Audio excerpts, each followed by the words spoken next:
It's the word. The word?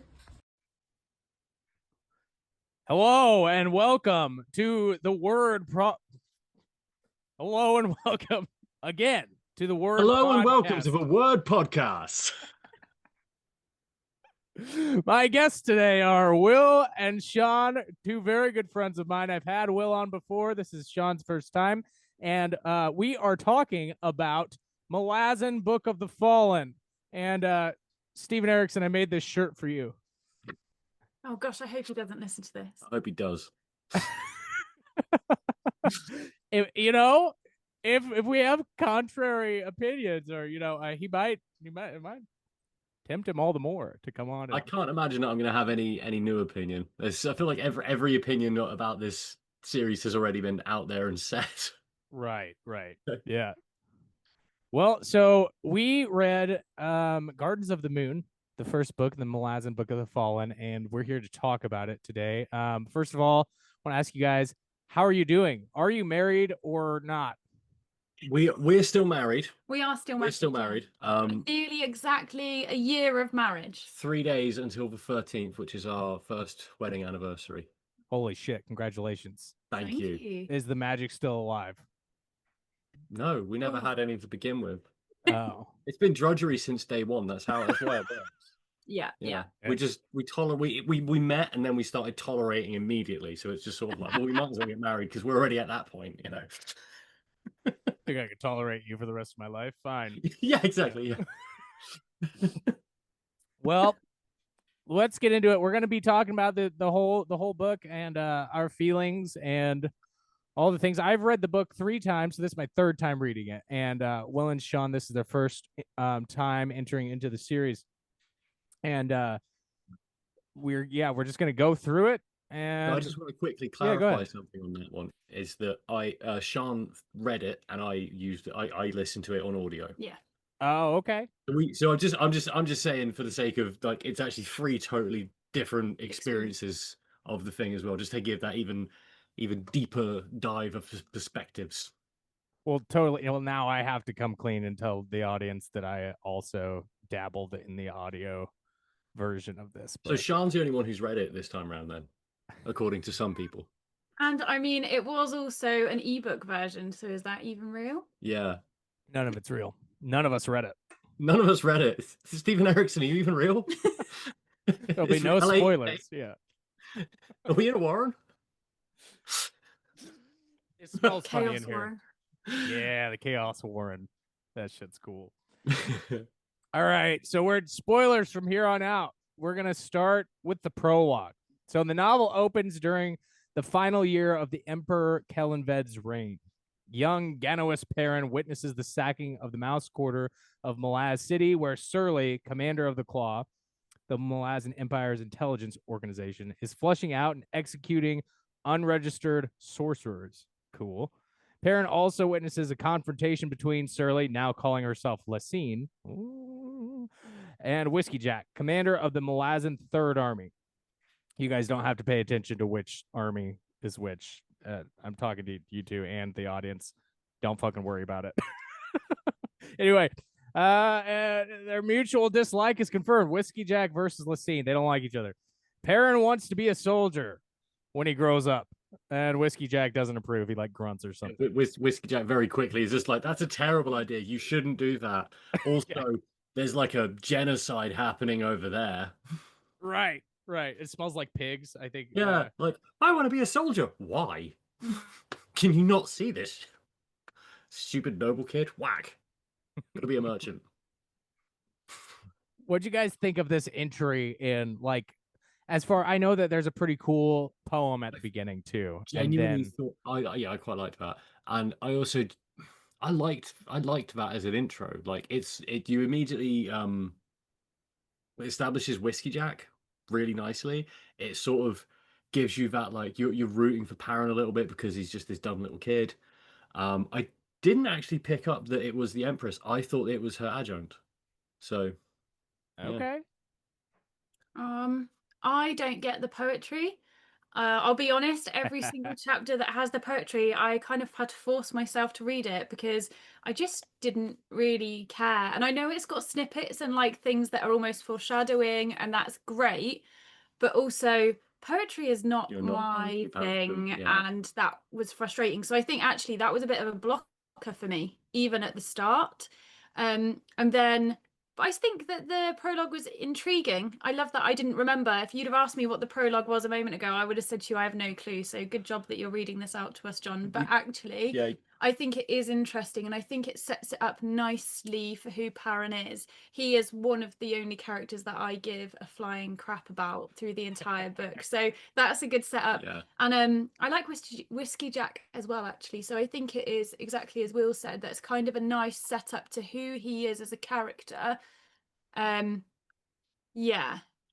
I know there are arguments about the book dropping you in, right, with no context and stuff, but I think it's quite a nice that does do, entry. yeah, and it also it sets up the fact that this is fantasy, but it's going to be heavily military fantasy as well. Like it gives you that. Right. It's not like you're not sat down expecting Terry Pratchett and suddenly it's like, by the way, there's a dragon on your face. Although guards.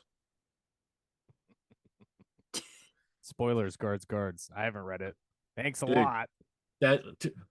Wait till you meet the librarian. Ook, motherfucker.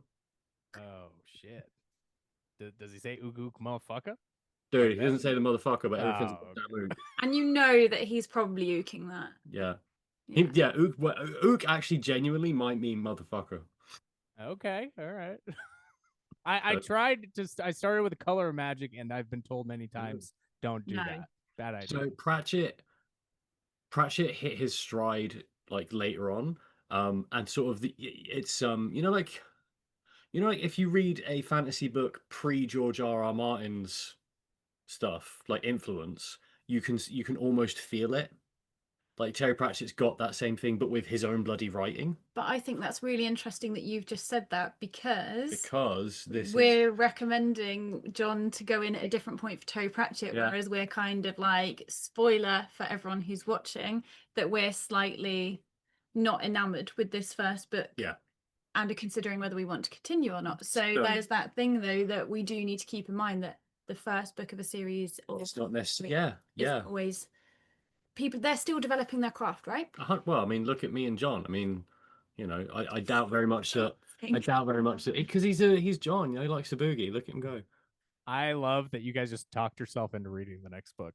That's what I like. You said we're gonna read the prologue. I said I'd read it anyway. I already wanted to, man. Weird creepy tree thing had me going. Is it a demon? Is it a tree? I don't know. Is it part of a warren? Is it a god? I don't know. Gods seem to be flippity floppity in this world. That's the thing I love most about the series, is that like there's shit in it that I've never encountered anywhere else. Like, dragon crucified in a chasm, like, and they stumble upon. Anyway, it's not a spoiler really because I've given no context, but like there's just like this shit that's like are you telling me there's a Jesus dragon in this story? Maybe, dude. But like, yeah, shit's just crazy. And I feel like Deadhouse Gates, it's definitely like where it, like you were saying, how they just drop you right in Gardens of the Moon. There's a lot of times where he doesn't explain something. It's like that scene in Star Wars episode 2 or something, when the like new robots roll up, those rolly robots. Have you seen it? And he's like, destroyer droids or whatever, and he's like, it explains it by him commenting on it. I don't know if you remember that, but I'm like, oh, that kind of takes some of the wonder away from me, that you just explained what these droids are instead of like just showing what they can do. But Steven Erikson does like the exact opposite of that in Guards of the Moon. Never does the and those are destroyer droids and they can kill Jedi.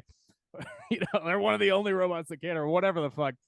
But in Deadhouse Gates, like as I said earlier to you guys, when I've been reading the prologue, there's like a lot of that in there where it's like, oh, and you're this race, which means you can do this, So I think there's a balance though, right? That you don't necessarily, you want to be shown, not told, but you still want to be told. You don't want to be just shown. Especially, I feel like Right. that's where the balance needs to be. And I think that, yeah, you don't get so much of it in this. And actually, one of my main arguments is if I cared about the characters more in Gardens of the Moon, then I wouldn't care. Like, I am not a plot person. I could literally read a book that is going through what characters are doing. yeah.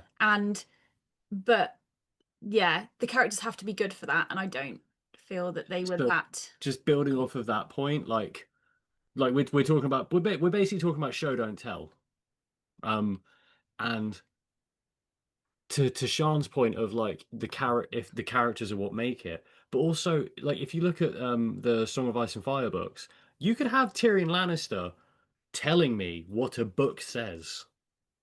And because it's you know the delivery is going to be really intriguing. You know that it's going to be it's going to be from his perspective, but it's just flat telling. It's just straight world building. And yet, because it would be coming from that character, it's very interesting. And I felt that like later on in the book, we are diverging from the timeline you set out so quickly. That's good. But like later on in the book, when you've got Crupper doing that, through his weird dreams and through conversations with people, I loved that. I was like, this is so intrigue heavy. This is so interesting. And yet earlier on, it's like, and these guys fly big insects, and they're multicolored. I'm like, cool. There's Power Rangers, I guess. Like, I don't even I remember. love everybody has a different like way that they think the Moranth look. Like it's so like some people think they're bug people. And I think like at one point in the book, Perrin's like, "Are you bug people?" or somebody asked them, and they're like, they don't answer him. I feel like it's almost like a joke Steven Erikson created was to like. You just said Power Rangers, fucking amazing. well, he color coded them. Yeah. You know.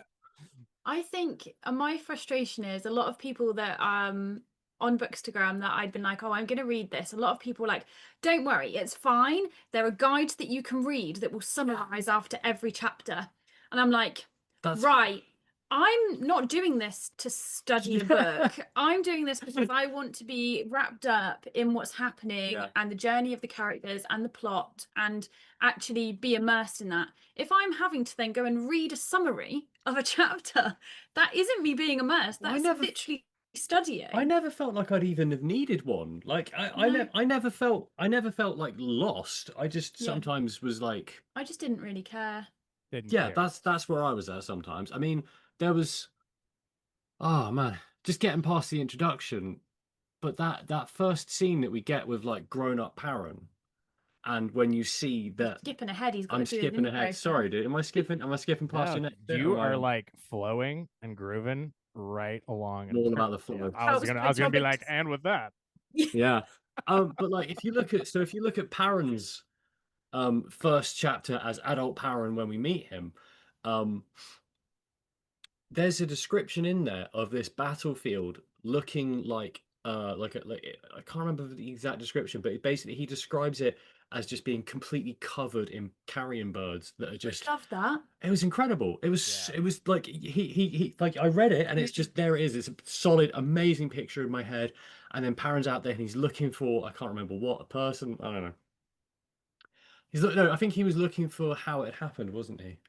Had he been sent to investigate it? Could have been. And then hey, John, this is your third read. Finds him. What was he looking for? So with that, we have Amanas or Shadow Throne, the two gods who show up.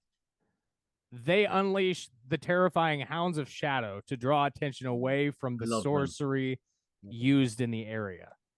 And Adjunct Lorne, personal aide to the Empress, is not fooled and recruits Perrin, who's now a lieutenant. This is 7 years after the prologue, to help her track down the missing Fisher Girl, because there's a whole thing where Cotillion, one of the gods, possessed Sorry. Yeah, because Cotillion was actually the rope, right? Yes. Yeah. Go ahead. I was going to say that actually we've kind of skipped that part of what actually happened with the Fisher Girl, and I found that intriguing. Honestly, the first starts of this book, there were parts like my brain likes piecing together puzzles, and like I think it's just the way that my brain works. I'm like, oh, okay, what's this? What's happening? And I thought that was really interesting and good. And then I also, as we move into that scene, like we love our grimdark. This sounds awful, but we love Give me a field of bodies.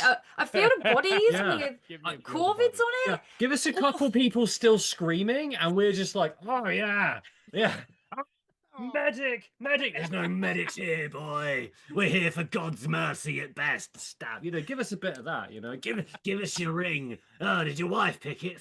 Oh, we're bad people. We love a bit of that. We love a bit of dark. There was a lot. There was a good bit of dark in this, which is that meant for me it was a really promising start, and you started to get to know some of those characters, like, oh, what the hell is going on with Sorry? Oh, what is Perrin? And I think that Adjunct Lorne was really, I was curious as heck at this point. I thought she was going to do what it had. I don't feel that there was not that momentum throughout the rest of the book. That was abandoned immediately. Yeah, did you like Lorne? I did. I thought she was going to do a 180 at the end. Yeah. Oh, and not push the button. Yeah. Yeah, I genuinely thought that she was going to flip and like go over to Whiskey Jack's side and that, and I thought it was good because like obviously this is this is just my brain doing what my brain does, but like I thought she was going to flip, go onto Whiskey Jack's side, and they were going to have an insight into what the Empress was planning through her, but we didn't have that.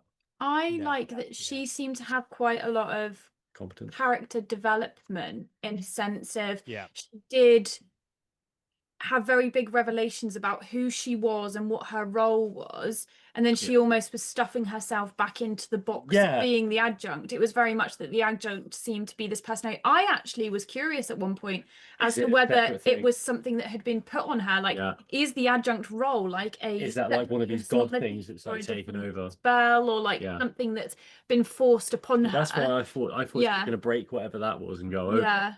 That's why it's so fucking good. That's why she's like such a good character in this book, because like you have at the beginning the fucking Sorry getting possessed by a god, and Adjunct Lorne is possessed by the Empire. It's like so like all these little, but it's so hard to see them like that like this lines up to this to where it's more like about theme and stuff like.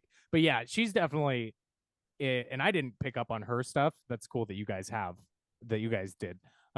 I didn't pick up on her stuff until the second read through. Yeah. Because I didn't give a shit. And I didn't know anything that happened at the end after my first read. I had to like listen to podcasts and all kinds of shit, and still don't even know what the finished really is. Like anyway. But yeah, no, I that's definitely my favorite character. Anomander Rake is just fucking, cool. I have no connection to him whatsoever. Like, this is awful. And I said to Will, I have to be careful what I say. This is being recorded. You do. But I don't understand. He just seems like an absolute dreadlord who has... What's his personality? Other than some giant grumpy emo... Like... I don't understand. He's an edgelord with a big sword. Jeez. Edgelord is the word that I wanted. Good luck, Sean. What more do you need? He's 7 foot tall and has a giant black sword. I mean, I probably wouldn't need much more than that, but similarly... Because he doesn't have a beard. This is the issue here. This is the issue. If they'd been like, and he has a beard, it'd been like, well. Anomander Rake.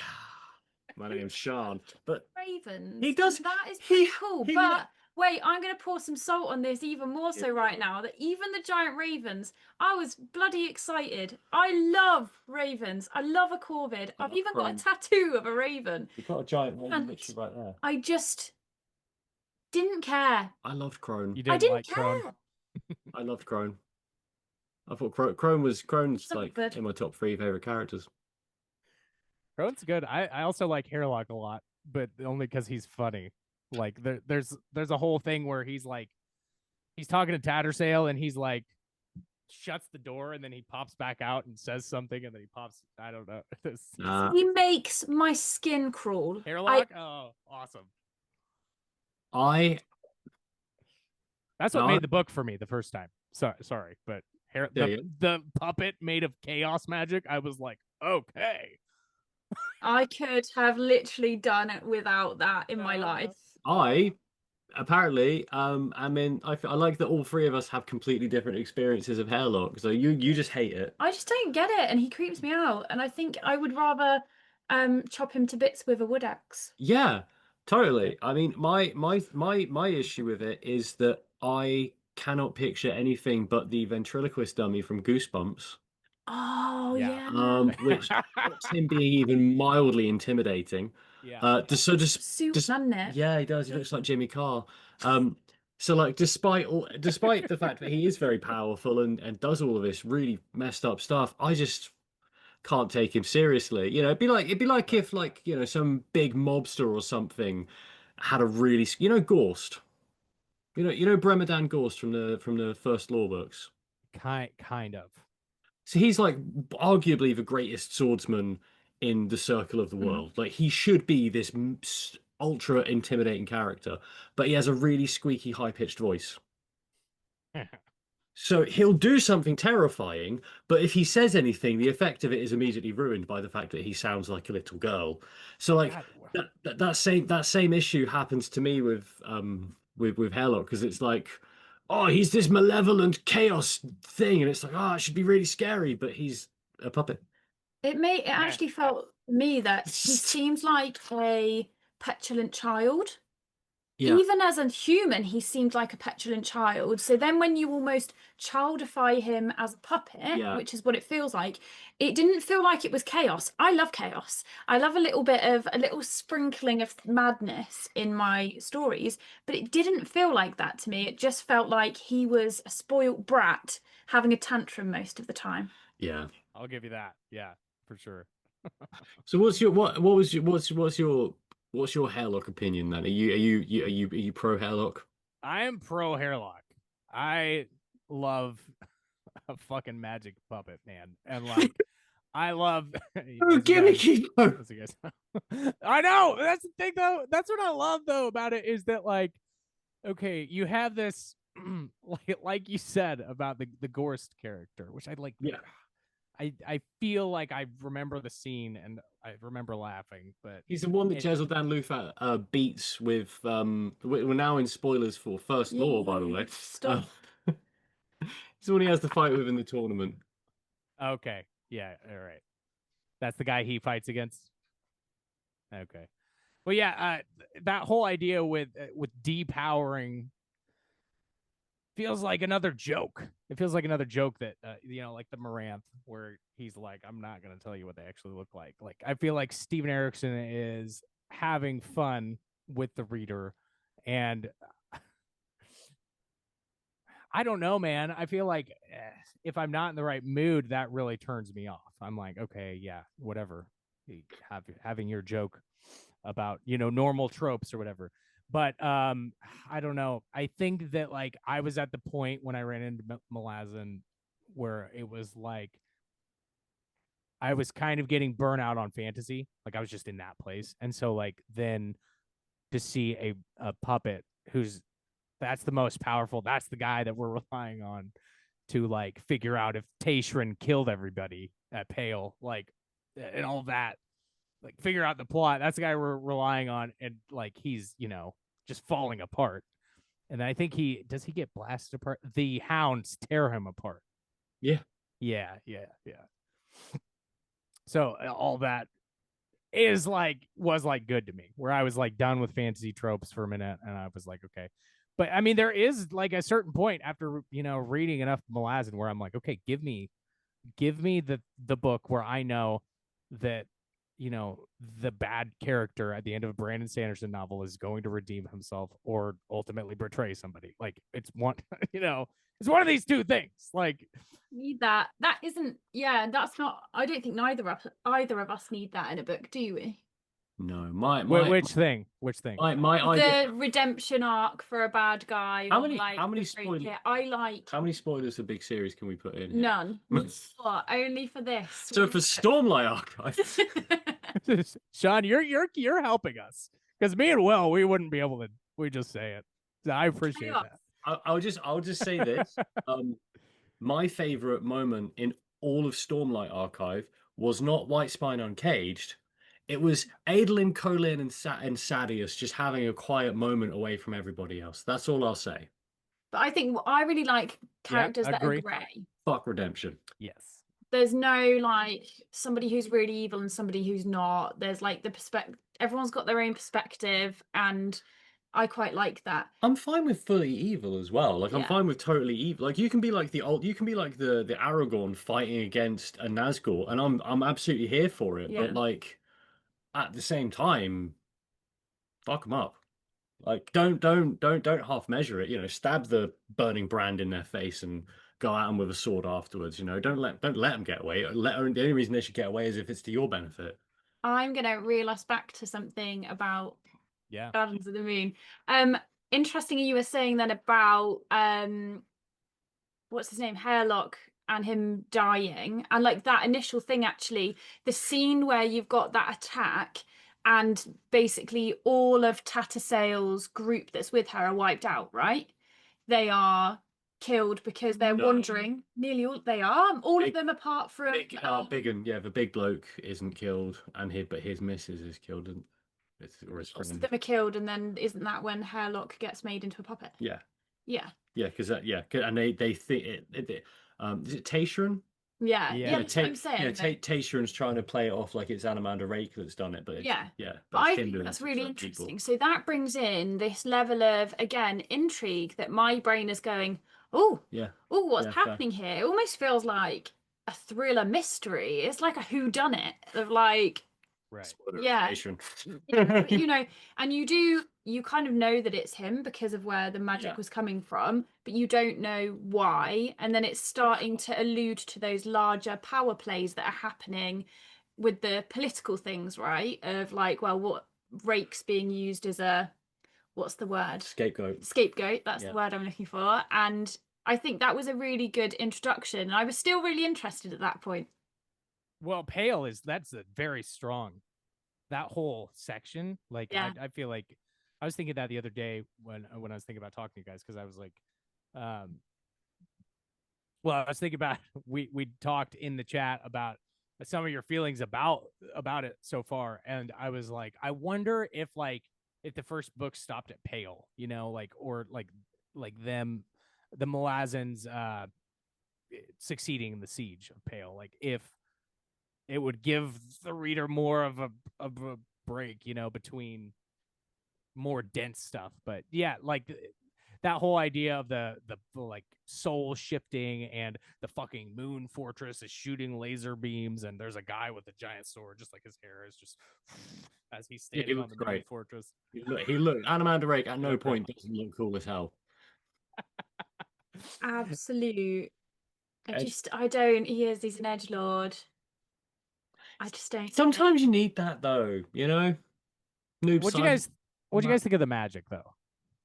Because that's what I think with Pale, and like so I absolutely love the Warrens. I love that it's like they don't have total control over what the magic does as well. I love that they tap into the Warren and they channel it, and they do the thing that they can do with it, or if they are good enough, they can really channel it into a specific thing. But yeah, I found that super interesting.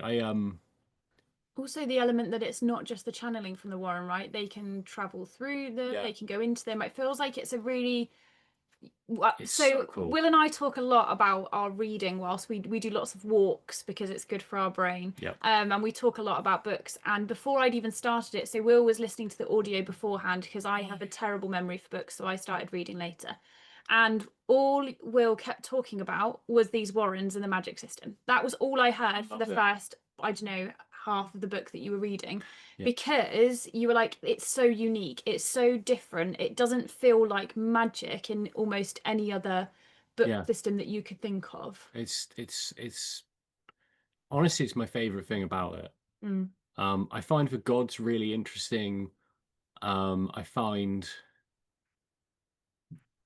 a lot of it's really cool, but the Warrens and the magic to me is like incredible. I can't wait to find out more about like I mean there's loads of books in this series, so like if I do make my way through all of them, I look forward to finding out more about like Anomander Rake and his his magic and the relationship between his ancestry question mark.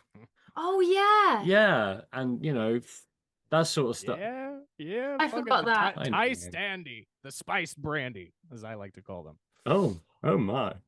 I think, I know, even for me, I think that the magic was interesting and it piqued my curiosity when I was first reading those bits.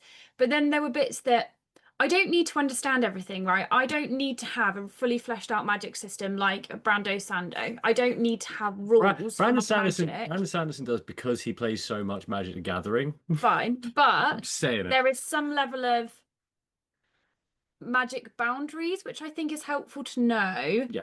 And it felt like the magic differed quite a lot. So you go from having the Warrens that can do quite a lot of things, which I'm totally down for, but then suddenly you've got someone who's now a puppet.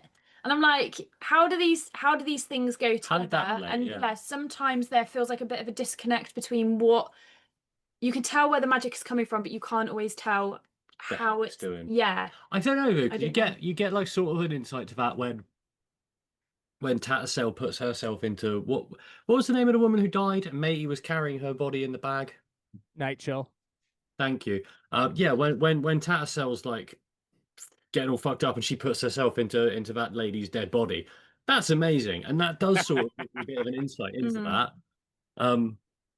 Yeah, you were convinced she turned into a puppet again, but it wasn't. It was. She was turned into a puppet because wasn't it that there were footprints or something? But they were skeletal. Yeah, and you say that you don't remember books. What the fuck? No, Sean. Okay, so I would say you remember the footprints. No, there's something about things will stick in my mind. But if somebody said to me, what did you think about this book? Without these triggers of someone else saying something, you could have asked me a moment ago, what are the main characters in this book? And I would not have been able to name 5 of them. I genuinely like this is I feel like this is like spousal insight, but Sean's brain works via landmarks. Okay. It's terrifying. If you put Sean in a town that she hasn't been in before and drive her around it once, she can navigate that town. If you give Sean a book and there are landmarks, she can tell you all about that book. If she doesn't remember the landmarks, though, she can't tell you about the book. Right. But I'm okay when somebody's giving me. But as soon as you get it jogged, it's like, boom, oh yeah, and this and this and this and this and this. If you'd said to me, oh, what happened at Pale, I wouldn't have a clue. I need like that little bit more information to be able to get my brain to work. Yeah, well, as soon as me and John started saying about how Taysharon was trying to play it off that it was Rake doing it, you were like, oh yeah, blah. Yeah. Because you're cool. The big brain. I love it, man. I love talking about this because it's the same way for me where I'm like, how am I gonna fucking, so I like, write this 27 point, or well, it's from the wiki, but I spent like 2 hours editing the wiki down to try to condense it and stuff, and like I'm like, I'm gonna fucking need this because I don't remember anything about Gardens of the Moon already. And then as soon as we start talking, and it's cool. I'm like the opposite. I won't necessarily remember like names or numbers, but like I will remember freaky levels of detail. He will like refer to things in books or movies and be like, I haven't read or seen for like 3 years. He'll be like, oh, this thing. And I'll be like, I have no idea what you're talking about. I do not remember. I remember that I watched it or read it, but I cannot tell you anything more than that. My short, how it made me feel. There we go. Yeah, my short-term memory is at like a 1 or a 2. My long-term memory for certain things is at like a 15. It's way better than it has any right to be. Yep. All right, well, let's talk more about that Tattersail stuff. So, Tattersail, I want to know if you guys caught all of that, because you were just talking about, Sean, the footprints walking away. So we have Tattersail. She gets wind of the adjunct, and let's not jump ahead too far with Tattersail, because you've got all the stuff with her, and the stuff that Taysharon and that she witnesses, and then she sort of gets caught up along with Whiskey Jack's chap, who I cannot remember the name of. Quick Ben, yeah. Then she sort of tags along with Quick Ben for a bunch of stuff as well, and gets interconnected with that, because that's how she ends up with around Paran as well, right? Because they end up at the military camp all together, right? I have to Yeah. say this before we get there. I do not understand. What is up with Tattersail that people are obsessed with her after She's being hot. her once? She's thick. Like, we know she's thick with like 5 C's. We know this. She is thick. But also, Sean, the sometimes, obsession Sean, of these characters Sean. with her. It's like, Karen, you slept with her once, mate. Chill out. Chill out. Look, I don't know how to say this, but like maybe it's a case of there's good pussy and then there's Warren pussy. Whoa! You know? Oh, It's like 300 years she's had to practice too. I mean, 300 years. I And think it's Paris, 3. how old? oh, is he? He- He's like in his 20s. at He's this like, point. Yeah, yeah. he's like 21, so he's like right in the area where he's about to. He is Yeah. just waiting for some bait. Yeah, I mean, this is you know what? Actually, the 300 years. This is as bad as some of those romantasy books.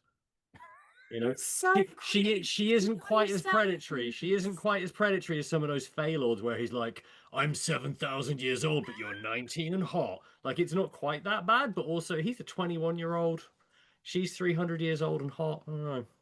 Dude, I I have that same problem with that shit where I'm like, how can you relate? Like, how is there any way you could Dude, possibly relate to the Fae 200-year-old? I'm just going to say that for me, this is also foreshadowing for another comment that I'm going to have about a character that gets introduced later. And I think this is actually a theme with this book that Oh, I'm with really you. annoyed I'm with me. That it feels like the stuff, I am absolutely fine with there being spice or sex in my books. Not an Same. issue at all.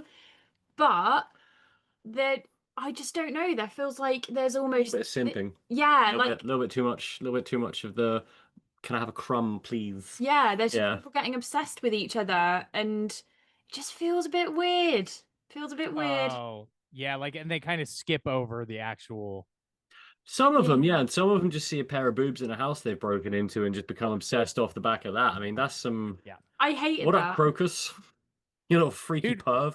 But I know, but that's like real life though. Crocus is like relatable because I was 15 and I was like, oh my god, I love you for no reason. I just saw you and forever. Okay. I No, but am see, I marrying can this get person. that. Like I too was a 15-year-old teenage guy, and just like every other every other straight 15-year-old guy. Yeah, yeah. But at the same time, I don't know that you'd break into someone's house to steal stuff, see them sleeping, and be like, "I want to be with you."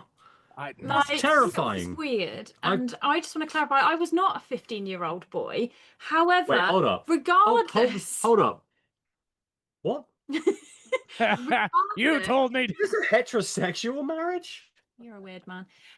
But regardless, Right. the whole undertone of that story arc just was flipping weird. Yeah. It didn't really make Yeah. much sense. I would have understood more if she had Woken up. scorned him actively at the start. Fine. That could have been hot as well. Like she could have had a go at him while like clutching up the blankets, all offended and stuff. And he could have been like, "Oh no, I'm so sorry." And she could be like, "How sorry are you?" Then it could have been a whole thing, but it wasn't. He just gawped at a person who was asleep. Who is also underage. Who was she? I think she was quite young. Maybe she was like, I feel like she was, I don't know how old, but she seemed like she was young. Maybe like I was too busy 16, being paranoid. 18. Like, you're It's weird. gawping when you should be stealing. You're a crap thief. Grab and go, dude. Grab and go. Annoyed me was I was salty because I really liked Crocus when he came in. He pulled His my whole attention storyline back. was sick. All of that was great. Lost some of my attention. That pulled me back in because I have a soft spot for what's the right word? Assassin. I feel like it's like almost like Fitz from Realm of the Elderlings, like not Locke because I don't really like You have a soft spot for a beaten like boy. both. Yeah, I do. Like though I really do. I don't know what that says about me, but we'll What skip does that say over. about Will? That's what I Um, would like to know. I don't know, dude. Like all these, Everything. she's talking about all these tiny characters. I'm freaking 6'2". Like I'm not some little. I don't know. Maybe I give off that vibe though. I think that so that made me kind of connect with him and think, oh, I really like him as a character. And then that happened, and I was like, oh, why? It just made him feel like an incel. I think we can. Yes. That is so funny. I feel like I have heard that in 2 other YouTube videos about really? Crocus. He's an incel. Dude, and do you know what? Like I'm willing to stand alone on this cliff as well, but I could read a whole goddamn book from Cropper's perspective. You hated him Yeah. apart. Hated him so much. I genuinely have never 180'd on a character so hard as I did with Cropper. When I first started reading his things, I was like, oh my god, who is this self-obsessed dick? And then literally it got to a point where I was just like, oh sick, Cropper chapter. Oh what? Yeah, more of this guy. And then like you find out that he's got so much intrigue around him, and then it's like, oh, dream time for Cropper. Here we go. Yeah. I'd read a whole book of that. Deadhouse Gates, main POV Cropper. That's all you need to say to sell me on it. The book 7, Toll the Hounds, has a lot of Crupper. I am skipping ahead. I'll meet you guys there. You could. You could. I think that's Steven Erikson's favorite book. He might have said something like that. But We just skipped loads of this book, right? I love that Sean was so worried that this was going to be like really structured and stuff, and I was just like, I've been on a call with John before. Like he has hope, and we ruined that immediately. He ruins it. Yeah. He's included in the we. It was only me and him last time. I feel like I make these structures for like I'm like, you have to do this to be a podcaster. And then I also feel like I have to like give it to people so that they think that we're doing a real podcast. And then we start talking and we're like, this is not a real podcast at all. You know what that reminds me of? And it's great. That genuinely makes me think of like when I was in school and the teacher would be like, and you have to have a plot before you start writing, and it's like that ain't true. No, you add that in afterwards, eh? Plot is for plot. Well, if you even want a plot, you know, pure chaos. Let's see what happens. Get weird with it. Speaking of getting weird with it, I can see I see Starfish and Sock Puppets back there. Oh yeah. If you haven't read Sock Puppets, just saying, you really should. It's genuinely one of my favorite reads of this year. And way more spice than you'd imagine. Like the back half of that book is raunchy. You know, talking about weird shit. Perfect for fantasy lovers. All romantasy, you'll love it. It has the depiction of a relationship that I've ever read in a book. There you go. Thank you, Sean. There's a 300-year-old sock. I'm just like you say that, but like genuinely, like that is the most loving relationship in the whole. Don't even. Don't put my hands down there when I'm doing that. God, we know what happens. I don't. No spoilers, Will. No, I was actually meaning the initial breakdown of a relationship that I think is one of the best depictions of what real life of a relationship that isn't going quite so well is like. I don't know if we even told you this, John. Like Sean read Sock Puppets like 2 months before me, and she was like, "When you read this, know that I do love it, but this is not you." Like she had to pre-warn me. She was just like, "You might read this and feel sad. Don't. You ain't this guy." So... Yeah, right. Because like the writer, the self-public, like the guy who's trying to do it and has the. I know. Yeah. I have to tell myself that too, John. You're not. That's not who. You don't need to go online and find some sock puppets. Well, thank you for that plug. I didn't even have to do the plug. Yeah, I'm having you guys today's back. Podcast sponsored by John's Shelf. Well, there's some Malazan and a lot of me. No, look, Steven Erikson. He's got 4. You've only got 3. That's not arrogant. That's balancing. Yeah, you balanced it. Oh, that said though, we got. And I would. Oh, there's. Okay. There you go. You say I that have officially been humbled. Yeah, become a humble person. It is, but it's too far to get. Yeah, I can't reach. I can't. You're lucky. You're gonna have to edit this. Where are we at? I don't know. No, fuck that. I'm not editing it. It's perfect. All right. So where are we at? I would read a whole book of the Bridge Burners, by the way. And also, I agree about Crocus, and I like Crocus later. Do you know his later? I genuinely, do you know? I think one of the other things is, I don't think we get enough time with any perspective other than Parents. I think we get the perfect amount of Parent. I don't think moral would help. I don't think less would help. I think Parent's the exact amount. Good. But like I think I'd love to have gotten more of Crone because she's a perfect in between. Like, and this is just I don't know if you this is just me being like, oh, this is an idea that could have been, but like you genuinely could have had Crone going between people because she's literally a messenger, and that could have been such an interesting middle part, you know. Well, they did have her doing that for a minute. Like Yeah. she went to Caladan Yeah. Brood's camp and then back to Baruch. Yeah, and I loved it. Yeah. But I feel like if you did it too much, it would be too much of a thing. Yeah, but that's fine by me because I really like that character. So Right. could More you Crone. please remind me, who are our bridge burners made up of? Who are they made up of? Like, So who we- is that? Whiskey Jack has been Yeah. demoted Yeah. from the prologue, and he is Yeah. their commander or captain. I don't remember. Yeah. Then we have Sergeant, really? Perrin, who comes in as Yeah. their new Captain.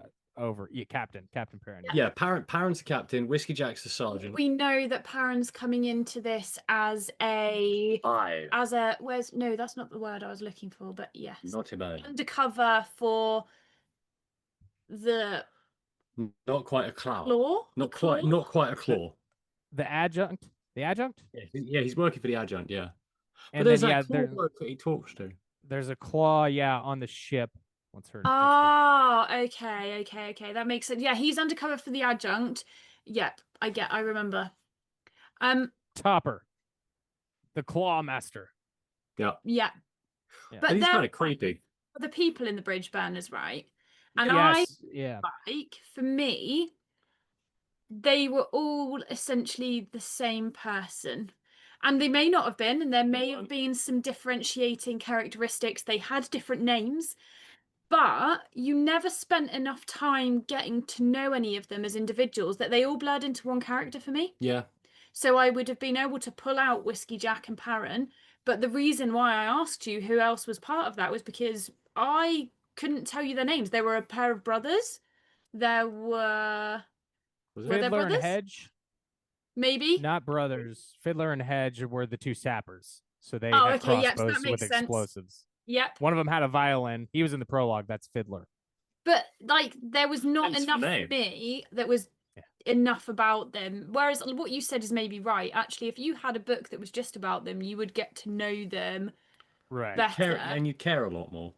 Like Yeah. there's a bit like, in the latter half of the book, when they're going about the sabotage and the assassin member of the bridge burners is trying to make contact with the other ones and that sort of thing. Like all of that is so intrigue heavy and so interesting, and that's when every bridge burner feels distinct for me. That's the only point that they all feel very distinct for me.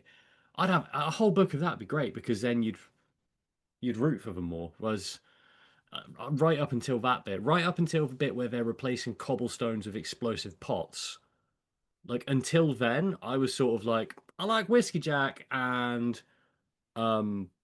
what's the And to me, what's the Perrin wizard feels bloke? separate to that. Yeah, like he is separate to doesn't. that. What wizard bloke? You mean Cropper? No, not Cropper. Oh, you mean Quick Ben and Calam, guys. Those two were good. Yeah, Quick Ben stood out more. Yeah. That's Kalam's the assassin He one, right? used to be a Claw.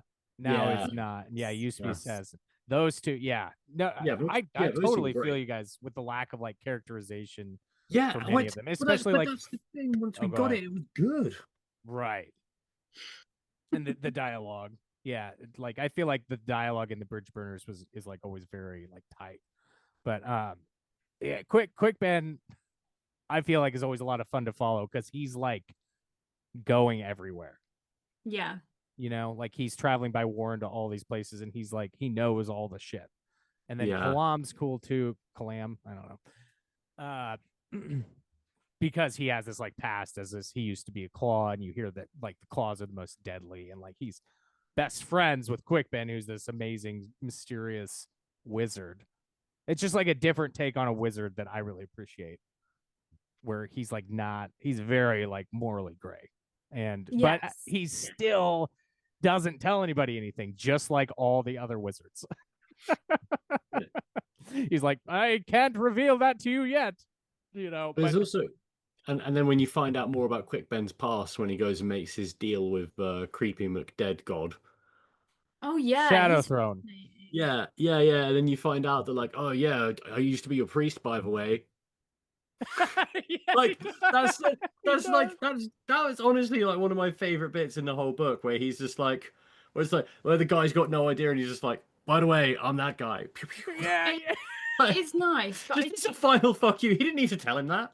it brings back what you were saying though, actually, and you said all along that the gods felt a bit weird to you because you couldn't place them, because it didn't feel like they were like omniscient, like massively powerful beings. They're obviously powerful beings, Yeah, they don't. but they're not. Yeah, I don't know the right way of wording it, but then my thought on the gods are they don't feel like Abrahamic or Olympian gods, where it's like, you know, I mean, Abrahamic god is like all powerful, all blah blah blah. The Olympian gods were like all really strong and still feudy and that sort of thing.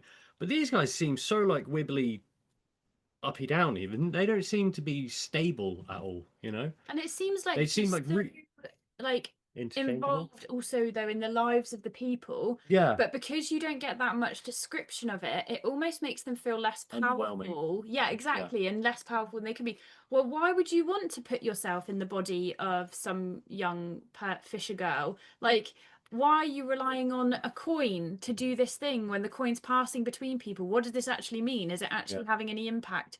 It feels, I don't know, it's just, yeah, They feel I'm like not convinced very. by them. They feel more like powerful fae beings in like a Yes. fairy story than they do gods. Which is fine. Which is dope. It's like if they, you know, if it, you know, I feel like I kind of adjusted to it in the end, because I was like, this is just their word for this. But I felt like Rake was treated as more of a god Yeah, than Rake's scarier than any of those fucks. Rake is definitely scarier than any, and even Yeah. Rake takes out some of the dogs. Yeah, Dogs? the dogs, the big hounds. Doge.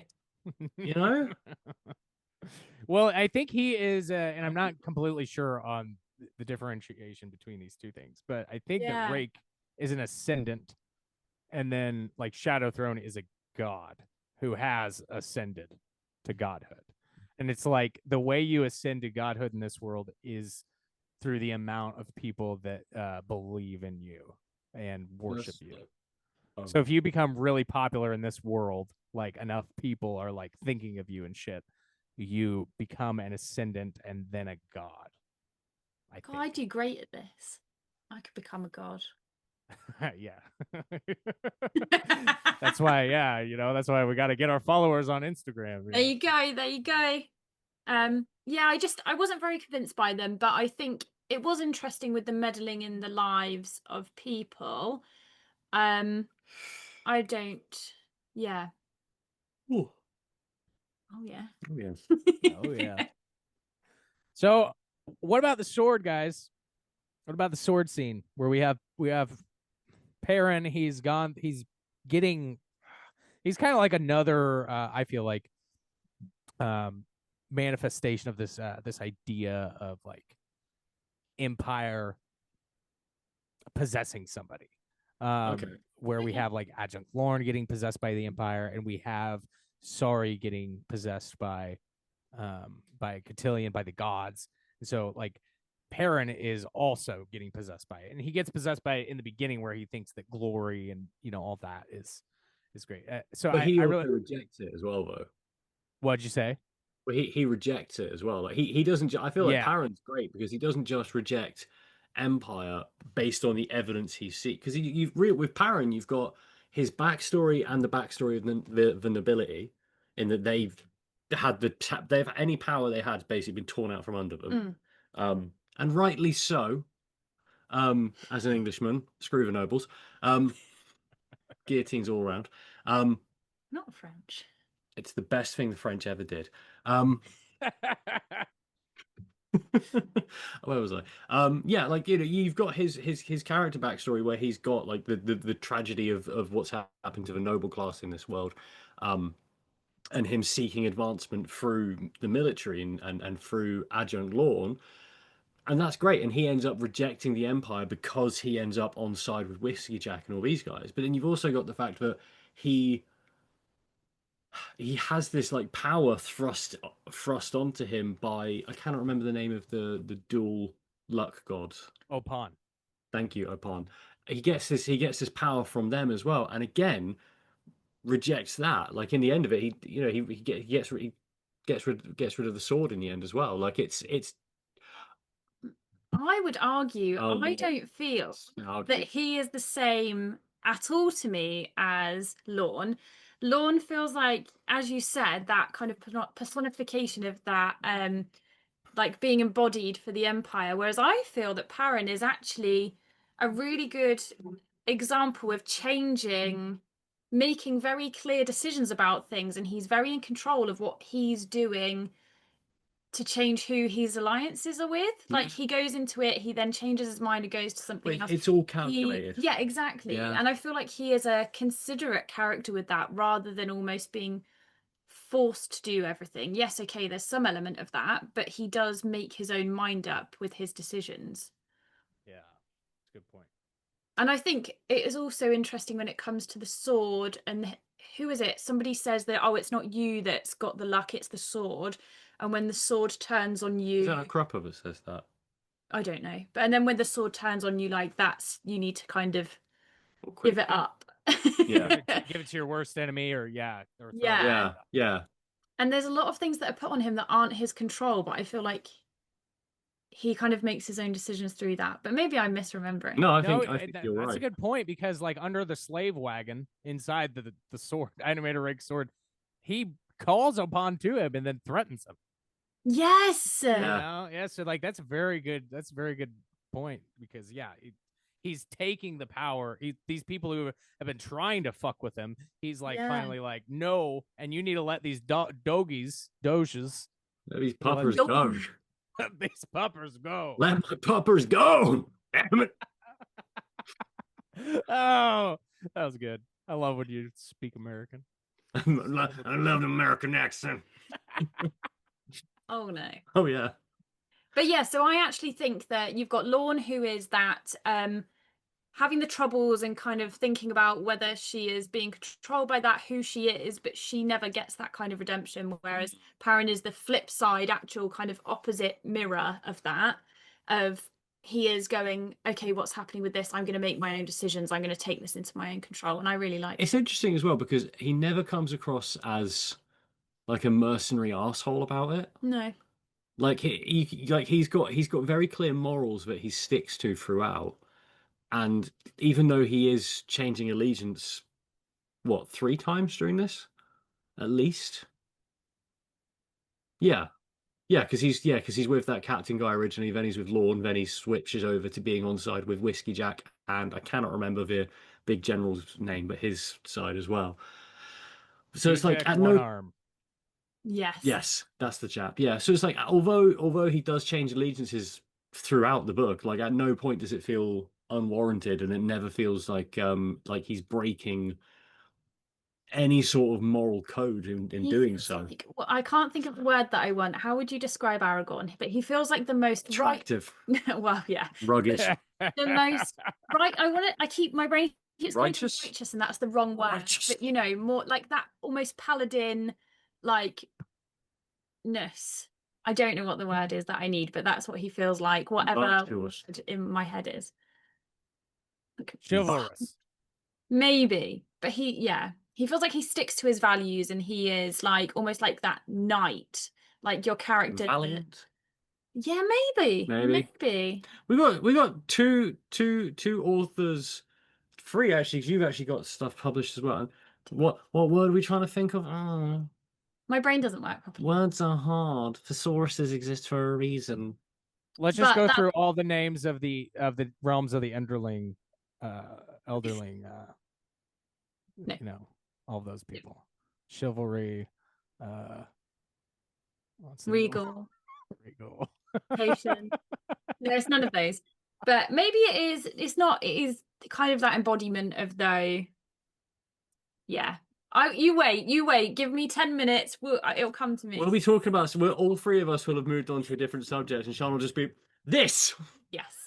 I should be very excited. Or at Brave. 1 He's p.m. brave. or 1 a.m. in the morning. Oh crap! I got work tomorrow. You'll wake up like Jon Snow. You'll Yes. Yeah, except that she'll then turn and wake me up and tell me.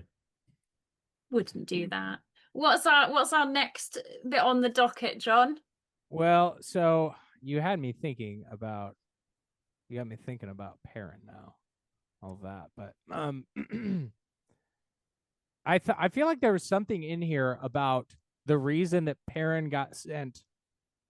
This plot is so fucking complex. Like, I've never read the wiki before doing this podcast with you guys, and I was having to read it. So I was like, oh my god. Anyway, I'm pretty sure it said somewhere in here that Perrin was the adjunct sent Perrin to be captain of the bridge burners because this mission was a suicide mission to Darujhistan. Did you guys pick up on that? Yes. Okay. The whole place is filled with gas lines, and they're like, "Hey, go plant some explosives here. It'll be fine." The bridge burners know this, right? And that's one of the reasons why the bridge burners are like, yeah, we're going to pretend that we are doing this And they for just them, not do it. but we're either not going to do it or we're going to flip it to make it so it turns back on them. Yeah. Yeah. Yeah. No, I was like, this is the only place with gas lights so far. Okay, is this going to be significant? And then it's like, yeah, this is really significant. It's like, oh, okay. You're going to go here with explosives. No. So we have the bridge burners getting sent to Darujhistan. So we're in Darujhistan, guys. So like we have the bridge burners getting sent to Darujhistan by the Empress and Lorne to die out. Oh, go ahead. All I'm going to say is en route. This is the only bit en route to Darujhistan. Yeah. When we have, oh damn it, what's her name? It's not sorry. Tatsail? Nope, not Tatsail. Lorne? No, what's her name that's possessed by the rope? Sorry. Oh, it is sorry. Cool. That was where my brain went first, and I was like, "Shut up, brain! You're wrong. You normally are." Well done, brain. I was wrong. I told you I was right. Shut up, goblin. But no, I love there's that bit when they're sailing across the big lake, and she's like, "Oh yeah, I know how to do this," and they're like, "Oh, how do you know how to do this?" She's like, "I have no idea.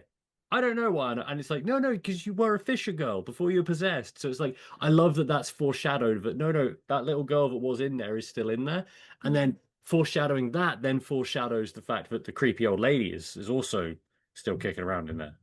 Yes. Yeah. Yeah, because at some point with her, somebody mentions wax or something. Yeah. And then that's when she comes back fully. I think that the stuff with Sari is really handled well. Like, I think that there's, because Erikson never tells you that she's possessed until like later. Like but you completely get it.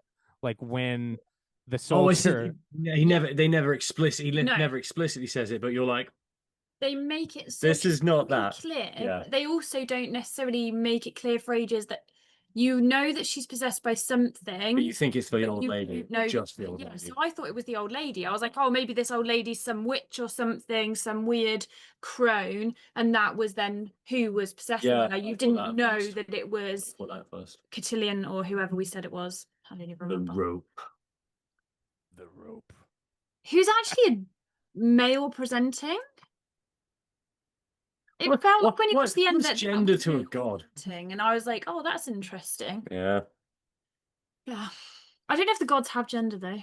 I would hope. I think they did, but they were referred to with he, she. Like I don't know. I just feel like on a long enough timeline, any male being is going to be like, "I'm gonna have boobs today."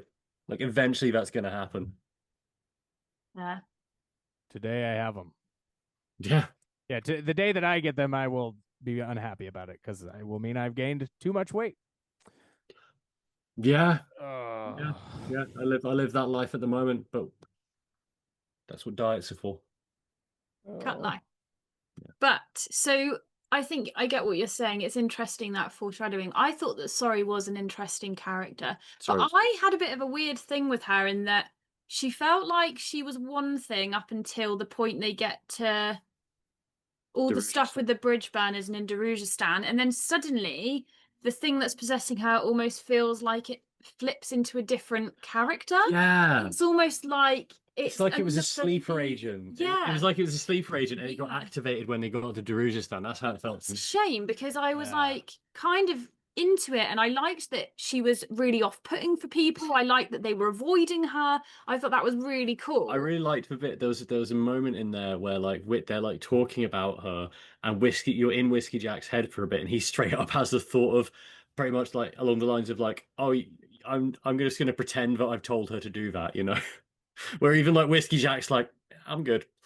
But she does at one point almost flipped, having what feels like she's kind of ramped up to 10 and it's just weird. Yeah, it's like she's activated. They said a code word and then when they go into the tavern, yeah, and she just blats that guy in the head immediately, and it's like I really like that. Oh, we're infiltrating this city, lads. We need to be really subtle. Oh yeah. Bang. Oh, I feel like there's just no control there whatsoever. I love that absolute first port of call is violence. I genuinely like this is a real arrogant moment for me, but it made me think of my character Andy because I was just having the woman just walk up and just like, fuck that. Stab. Yeah, like, yeah. No, that's fucking true, man. Yeah.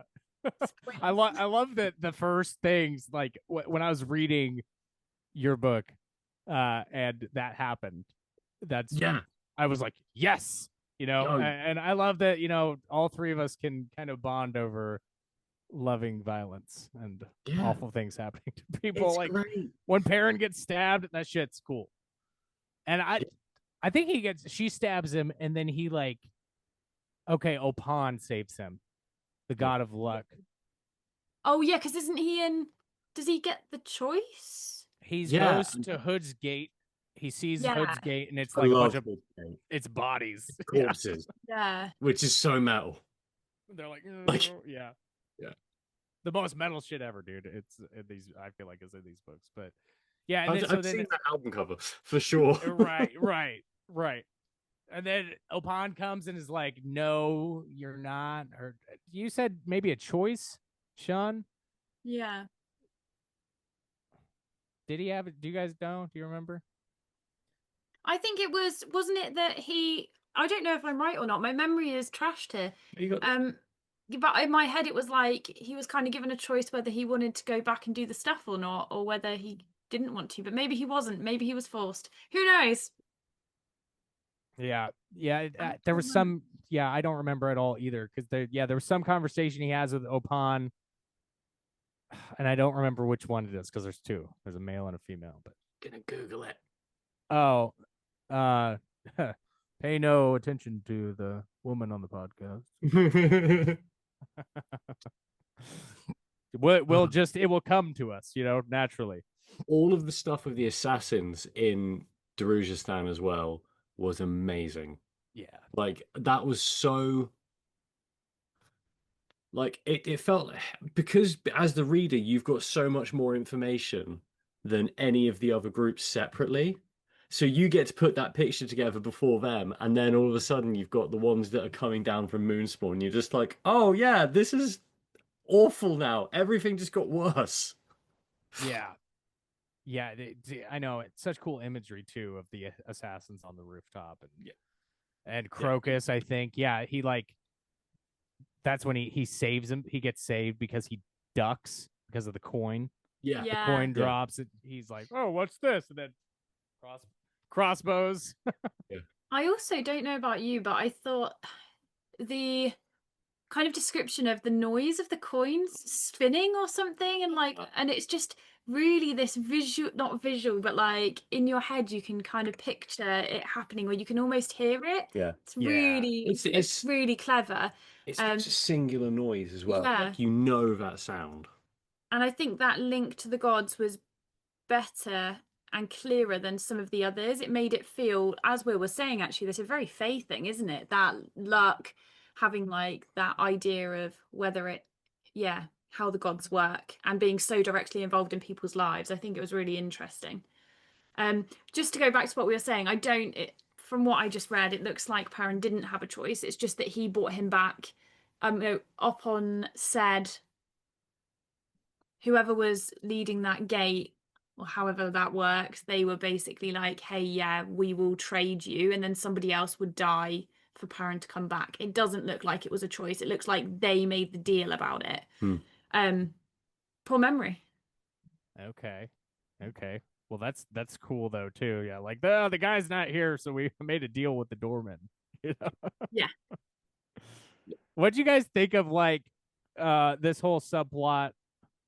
I feel like it's kind of a subplot with Cole, the Druja Sand people. Like we have Cole who's drunk, and we have Krupp, Crocus, and Marilio. Yeah, and they have to go find the big barrow, right? Well, yeah, there's something about Baruch the alchemist. Yeah. Tells Krupp that he needs to go to this barrow, or there's something like that. And that's what sends them out on the plane together. And they run into Adjunct Lorne, who's having her like identity crisis, which I thought was a big dude. Yeah, with the bone. Oh, yeah, they're cool. I loved him. I feel like I need to say that. They were cool. I can't remember what they're called, but I really like that.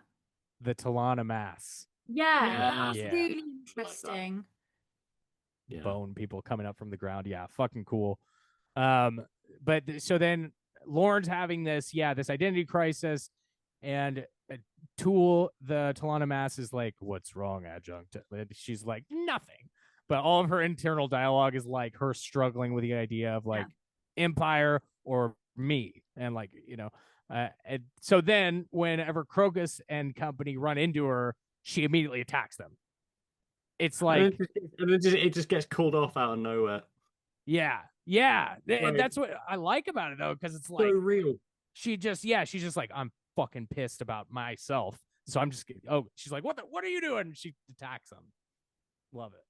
Well, I like that as well, because it's like in so many books and I get that like this is multiple important characters having a confrontation together. It makes sense that you're not necessarily going to just off one of them immediately, but I like that there's a confrontation, there's a fight, and instead of it's a fight to the death, it's like, well, it doesn't have to be. Like I like that it stops before that point. Like in every goddamn book, it's like, oh, we're fighting, and it's like, well, I'm going to kill you then. It's like, why? I'm not that angry. Feels like that for me. But I feel like it's interesting that we've kind of jumped to them leaving and finding the barrow, whereas I felt like, as I was saying a minute ago, that the Crocus storyline, getting to know Crocus when he's introduced, kind of brought me back into the story. I'd kind of started drifting a bit and wasn't as focused. That brought me back in. And I think that some of those interactions with his uncle. Because Mallet. Yeah, and that was interesting. And then how that was linking across. And then we had the discussions of the guy who, is he leading this city? Is he the alchemist? Who's the one that Rake goes and speaks to? That's the alchemist. Yeah, so that was interesting because you've got some more of the dynamics of power there. My problem was then Crocus turned into an incel, and that was crap. I feel like they were trying to show, I get what he was doing. He was trying to show the big differences between the ruling classes and the lower classes, I think, because they were saying about getting rid of the nobles, right, and that they were going to wipe that out. So that was almost a precursor to that, but it just felt weird, which is a shame because I liked Crocus as a character, and I felt that he was one of the characters we got to know a bit better. Well, the stuff later on with him and Sorry was great, amazing, and like that felt so much more so much less forced. Yeah. I like Crocus a lot. Other than him like just completely fawning over this girl that he sees in the house he's broken into. Why would you take the jewels back? You've stolen them, mate. Just flaming fence them. Why is his uncle so okay with it all as well? It's like, you seem to be a relatively well-to-do guy. Why are you so cool with him being a thief? Come on. Very weird. Kick that kid's ass. Get him to get a real job. It felt like, to me, there was almost too much being chucked into all of it. Like, we've got this, we're starting to get to know those characters, then suddenly we're off on a quest to go and find a barrow that has this weird creature thing in it. It has a giant lore dump in it. Yeah. This barrow has a giant lore dump in it. that we're not going to give enough time to build up, but it's a huge lore dump. So here's your lore dump. Yeah. And this is a giant lore dump. This giant lore dump is a huge threat. You're going to need this giant lore dump to do this thing over here. And when this lore dump does the lore dump over here, then we'll have a cool fight. But you need to know what this lore dump is, because otherwise that fight's not going to feel cool. But they So could pay attention to the lore dump, because otherwise this will not have stakes. But they could have been building That's that how in, that felt. whereas this is what Will sometimes describes as, it's almost like a D&D game where you've rolled an encounter. Yeah. You have been told, hey, the chart's saying we're now going to meet some trolls on the road. So you have to quickly explain, oh, of course, we're coming up to this. This is troll-infested forest. So you're doing that exposition straight away before you have the thing happening. I do love John And Gwynn, it doesn't necessarily, John Gwynn does that a lot. does that. But that makes it feel like you're almost tripping over yourself to try and understand it, because you're taking in the information at the same time as it's happening. And I feel like it would have been nicer to have some of that woven through a bit more, because that was cool. Like, and it also I felt didn't care. It also felt like so I know we keep going back to stuff with the barrow, but it really bugged me because it should have been cooler than it was. Yeah. The dragons. I bloody love dragons. Dragons Yeah. are one of my favourite thing in the world. Talk to me more about dragons. Tell us that you've seen these like when we get to see Moonspawn hanging over a thing with a fucking battle happening, have a couple dragons going around it and have people be like, I hope they don't get involved. That'd be cool. Or have like people be like, oh, I wish we had one of these lore dumps that lives in a barrow to take this out. But we can't, because they're tyrants and they're bad. Well, You know, here's what. Fuck, you know? man. I know. Listen, I fucking know, guys. All right, it's fucking so much shit. Can I just want to say, I need to talk directly to camera quickly here. I am only annoyed about this stuff because it was so cool. If it wasn't cool, I wouldn't care. Annoyance. My annoyance for this comes from a place of genuine. This was this cool, and I know it could have been this cool, and it's I'm convincing myself even more that I'm gonna read Dead House Gates because I know it gets better, because everyone says it gets better. So like, just know that all you any Malazan fan that's watching this and being grumpy at me, I get it, because I'm gonna join you, and I'm also gonna be grumpy at me. Okay, we'll be on the same page. We'll both be annoyed at me soon. All right. Anyway, back to. No, I totally feel overwhelmed and like a lot in Gardens of the Moon, all the like, and the other books too, man. Like on the reread, even when I'm like, I'm more aware of like why, like why we don't have much going on with, much foreshadowing with the dragons, or like, why suddenly this Dark Lord thing is like important, and then so then my brain latches on to Dark Lord. And it's like, okay, now we're doing Dark Lord. So then I get excited. I'm like, okay, there's Dark Lord. But there are so many things. Yeah, he does. But there are like so many things that are like expository, like, man, will be describing a cliff or something, for a long time. And it feels like sometimes when you're reading it, you're like, oh man, like I was kind of sinking my teeth into this, and now I have no idea. Like it's jarring. It can be a jarring read sometimes. And so like I totally get what you're saying, where it's like with all that shit with the wanting more than just like, okay, here's the goblins, here's the goblin road, and here's goblin infested forest. What were you gonna say? I was just gonna say, like, there's a scene before that where oh goddamn, what is his name? Little Puppet Man. Hairlock. Thank you. In my head, he's just Little Puppet Man. Where Hairlock is like just popping in and out of the warren, just killing ravens. Killing ravens, yeah. Like, yeah, it's like, hey, do you need to be doing that? No. Do you need to pop in and out of the warren? Nah. Why are you doing that? Fuck these birds, man. What? Why are you doing this? Like, what is your problem? You weird little puppet. I know. And also, correct me if I'm wrong here, but like, he picked the puppet, right? This was his backup plan, was I'm gonna be a puppet. Yeah, because he'd already made it, hadn't he? And he just he made the magic to put himself into the puppet body. Why wouldn't you make a bigger thing? Why, mate? Why choose a puppet? He's a fucking asshole. But like that's a choice. That's a choice he made before he was killed and shoved in a puppet. He made the choice. I'm gonna be a puppet if I die. That's an odd thing to choose. Like, what a strange man. I don't like the argument I can see for people being like, Hairlock is crazy because of this, because he died and became a puppet and stuff. The man picked a puppet to become Right. once he died. This is his choice. He was He was already bonkers. but not even bonkers. He was already some weird, like, bratish child adult. Arrogant douchebag wizardman. I don't like him at all. I don't like him. At all. I want He's Crow an to kill him asshole. for messing up her babies.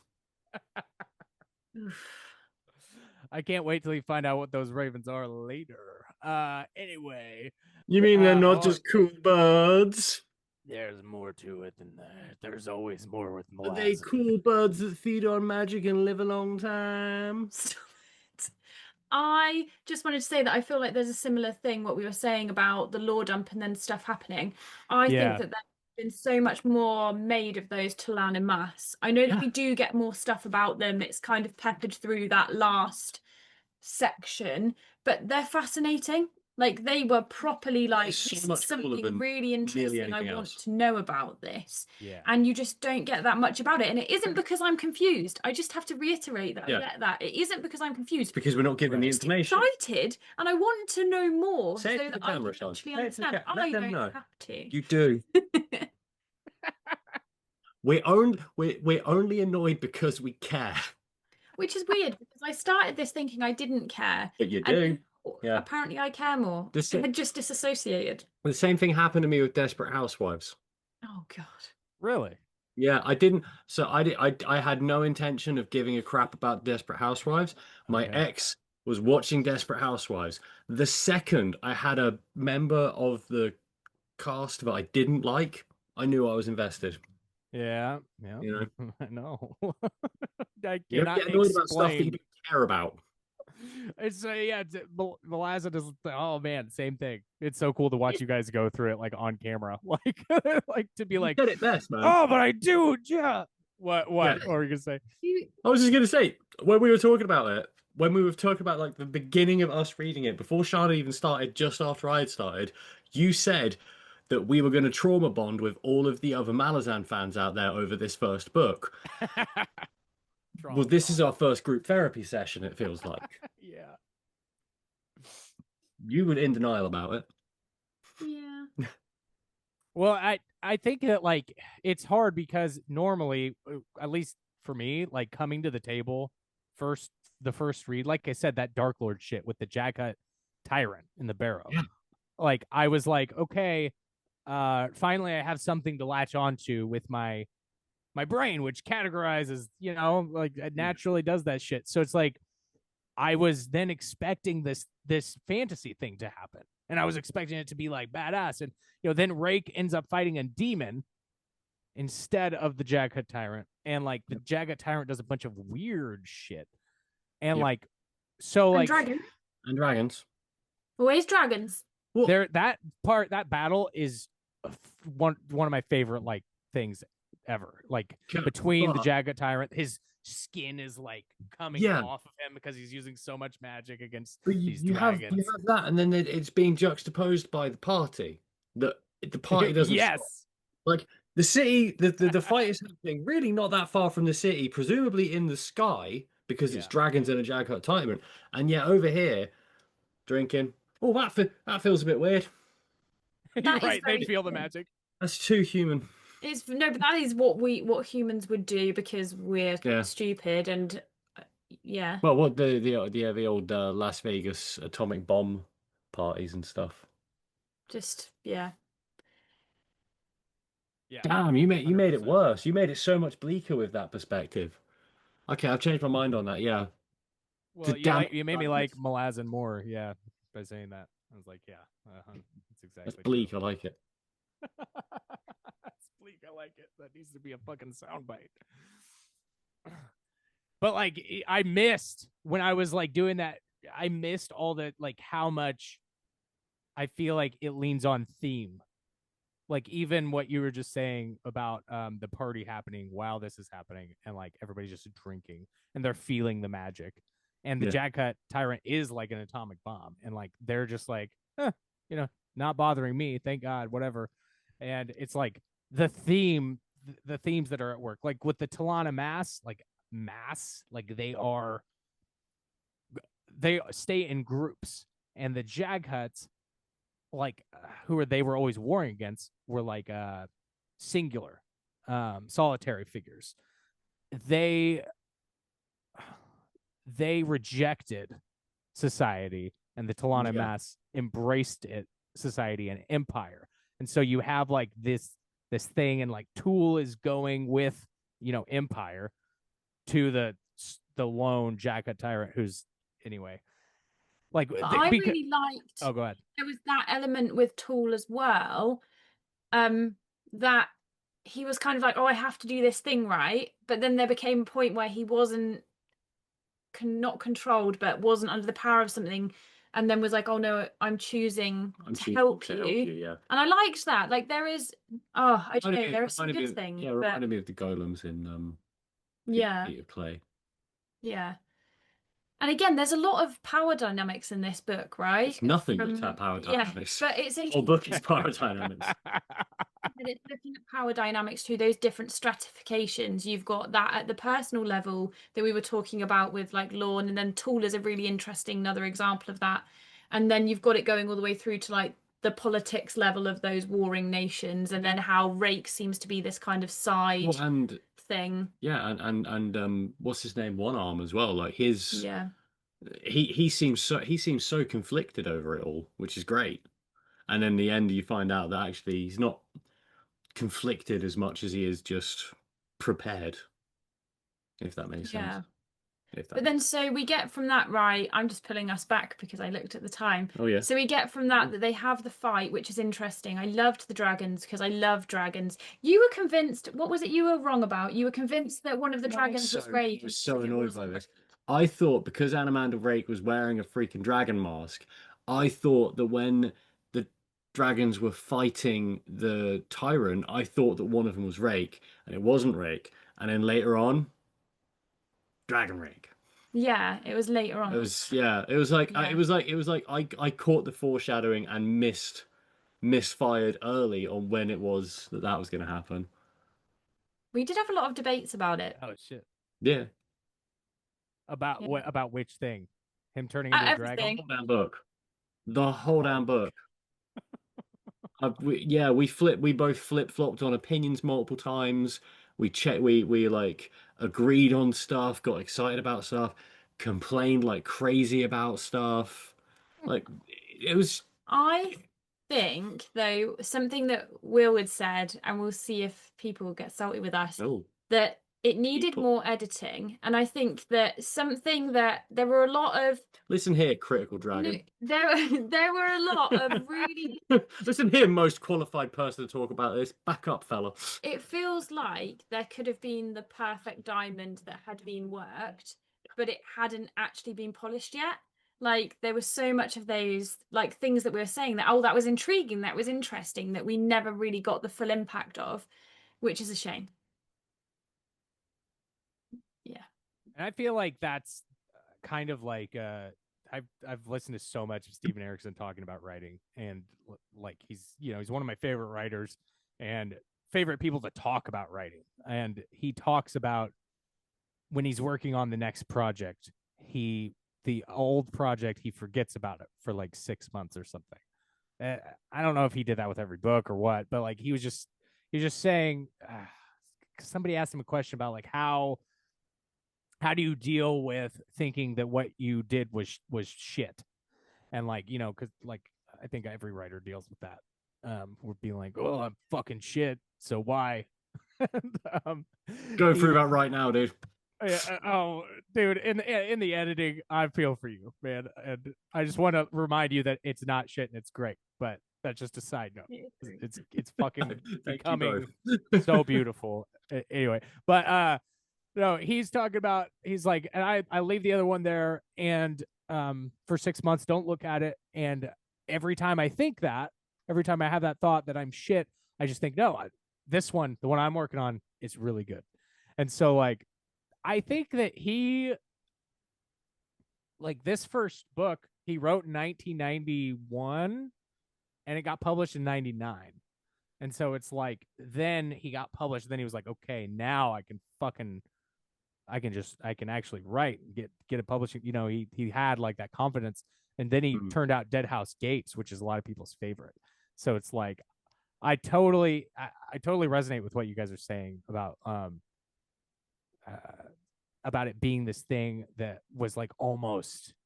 And I feel like he achieves that throughout the rest of the series, because it's like, yeah, you're right, you see so much of it in Gardens of the Moon where you're like, oh man, that was cool, and it's like but some of it becomes overwhelming and some of it doesn't necessarily pay off in the way that is completely satisfying or whatever. There are rough edges to it, and like then it's like I feel like, yeah, Dead House Gates is like I feel like pearl. I feel like as well, like, I mean, me and you've both gone through it, and I'm in the trenches of it at the moment, where it's like, you know, you finish a draft of your book, you get feedback on it from people, and then you implement some of that feedback and make the whole, you know, you make it more concise, and it just, I don't know, like Sean said, like it feels like it could have done with a bit more of that. I don't know. But also, again, we come back to the thing of its first book, or at least a first published So book. much of it is super goddamn good. And I think it is about Right. It's almost that it was too much for what it was. There were so many great ideas that he couldn't bring them all to fruition because there were so much cool, interesting stuff. Yeah. How can you get all of that covered in one book? Yeah, don't give me a meatball lasagna burger. Give me a Exactly. burger, meatballs or lasagna. Don't smash it all together and not give me enough of each. Yeah, I don't know. But yeah, I feel that with the ending a lot. As far as I think I already said that, but like where I didn't remember anything that happened the first time I read it at the end of the book, and I feel like this is the only book that does that. I feel like every other book, except for one that's like a cliffhanger that he had to split the books in two, but it's like at the end of the book, everything has come together and you have this moment where you're like, this is the fucking moment, you know? And you think that's going to be the tyrant. You think it's going to be certain things, and it doesn't do that. And so there is a little bit of like, oh. Anticlimax, yeah. Yeah. I will be honest that I was relieved when I finished reading it. It ended up feeling like a chore, and it doesn't, talking about it back doesn't make it feel kind of as though it was actually that bad, because there are things that I've obviously latched onto that I hadn't even remembered that I'd latched onto, and there were things that were really interesting, but it did genuinely end up feeling like a chore getting to the end of it, and I breathed a sigh of relief when I finished. There were sections that were just straight up slogs, and there were sections that I could have quite happily had an entire book of just that. Yeah, those bits. Right. Like, it was well put, man. Yeah. I mean, I could the first half padded out to the length of the whole book with like way more character stuff. Yeah, give me that. The second half, where you've got all Darujistan and all of Crupper and Crocus's stuff, and the introduction of Whiskey Jack's bridge burners. Hell yeah, give me that. Give me that with so much character development that I love every single goddamn member. You know, I mean, the member who's got that like strange quirk with the magic, where it's like, yeah, he's not like a sorcerer, he's not like a wizard, but he's got some of it. Where like if he's playing a card game or something, it's like he's reading tarot. He's not got a deck of dragons, he's got a deck of cards, but he's doing the same damn thing. It's but the deck of dragons, so much that I loved. Some of it was a bit cliche, and I don't know if I can say that about a book that was written in the same year that I was born, but some of your life's a bit cliche. Well, you have a husband. But that I'm fine with dragons, but tarot cards, I'm a bit like, oh, really? I like tarot. Not in a fantasy book for me. Yeah, in a fantasy. I'm putting tarot in my next damn story. I'm not reading it then. That's a lie. I'll hide. That's a lie. I'll hide every other book in the house, and you'll have no choice. Gosh. Yeah. But we didn't speak about the end. So we were talking about. I know that we spoke about the fight between the tyrant and stuff. But then what about when they come back into the garden? What did we, you know? So yeah, adjunct Lauren plants the fist, which is like sorry, I have to say also Sorry being sorry. not being sorry, going back to being sorry. And then having the Yeah. crone lady again, briefly. Yes, and then she was protecting her mind from being destroyed by the god. It was just great. Yeah, cool shit. Yeah. Yeah, and I liked that Crocus and Sorry seemed to be like a thing. That is the only relationship in the whole book that feels like it's developing naturally, instead of it just being like a guy that got some 300-year-old banging and it was not creepy ish, and a young lad who saw a pair of boobs in a house he'd broken into. Like, neither of those are great. Sleeping person, that is really creepy. Well, that's what I love though, is that he fucking has insta love for somebody sleeping in a bed, just like a teenage creepy boy would. And then when him and Sorry are like on the horse and they're like touching, and he's like, a girl, you know, he's still like hung up on Chalice. Ridiculous. But he like also is like liking Sorry. So like you said, I feel like it's like a more realistic, like there's more to the relationship. Yeah. I feel like as well this might just be like a personal preference thing, but like for me, like if it's like a female character that's also a love interest, for me to be on side with it, you're gonna be so unsurprised by this. I like it when they're a bit scary. The female love interest. Yeah, I like it when it's like in like the first law books, and when Jezzel meets Ardy, and she is just unbothered by him, and just she's talking shit and that sort, and he's intimidated. He's on the back foot for the first time with a woman. It's like immediately there's that. I think that it's less that for me, but more the fact that they have to have something about them is more than them just being a love interest. You shouldn't just have a character that is there as a plot ploy for a love interest. They should be an actual bloody Sean, this is which is what happened, because Sorry was already a really well-formed character with an interesting backstory, and you had two characters that you already had some level of attachment to, then forming a relationship. Are you trying to tell us, as two male fantasy writers here, are you trying to tell us that female love interests should be well-rounded, thought-out characters with their own? Be just a female love interest. No, they're a cardboard cutout with jiggle physics. Come on, look, John's doing physics. What the fuck? Did you make that up? Jiggle physics? No, dude, that is good. Dude, jiggle physics are the greatest innovation out of Japan. Oh no. I have some major Googling to do after this jiggle. Bro, like Tekken's gonna change your life. Okay. All right, so so Lauren plants the acorn that she stole from the bear, because that is the thing that's not ever a terrible idea to take an artifact from a creepy place and just plant that in a garden. Because the tyrant is attracted to that, because it's a source of like real power. Like he's got power. Give me your acorns. Just like Scritch from Ice Age. Yeah. Screech? Is his name Scritch. Yeah. And so then the Jaga is like gonna go, and then Krupp is like, nope, you're in a dream. Yeah. And he's with the Elder God. Which like Krupp is just so goddamn powerful. I think he's an Elder God. They understay the magicians like all the way through. You've got like almost this level of, okay, we can do these things, they're cool. And then like the same thing with Quickben going in and being like to the god with, and him like mining through the chaos warren to be like, it's all connected. And then that as well with Crupper, who almost feels like a joke character for quite a lot of it, because you're like, oh bloody hell, why that was when it flipped. Listen to him again. You say that, why that's when it flipped. Babbling on about crap again, and then you realize no, he's basically this all-powerful being. Like, Yeah. he has more power than the And gods. Crupper seems so unbothered as well. He'll be in a dream and be like, "Oh yeah, this is this aspect of my personality. You four are this part of my past, and you're an elder god. Am I right? Are you Jim Bob?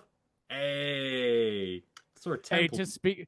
to speak on that dream with the different aspects of himself, humility is hanging on the tree outside the bar. Yeah, one of my favorite. So Like good. that was one of my favorite parts in the whole thing where he's like, "Oh, I know who you are now." Like afterwards, and he's like, "Oh yeah, you're humility." Yeah, I loved that. He actually reminds me a bit of Baez. He has, once he Yeah. gets past the fluff No. bit, he has like control vibe. Yes, and I like that we find out that he is the one who is The eel. the The eel. eel. The eel. And I like that because Because he should be.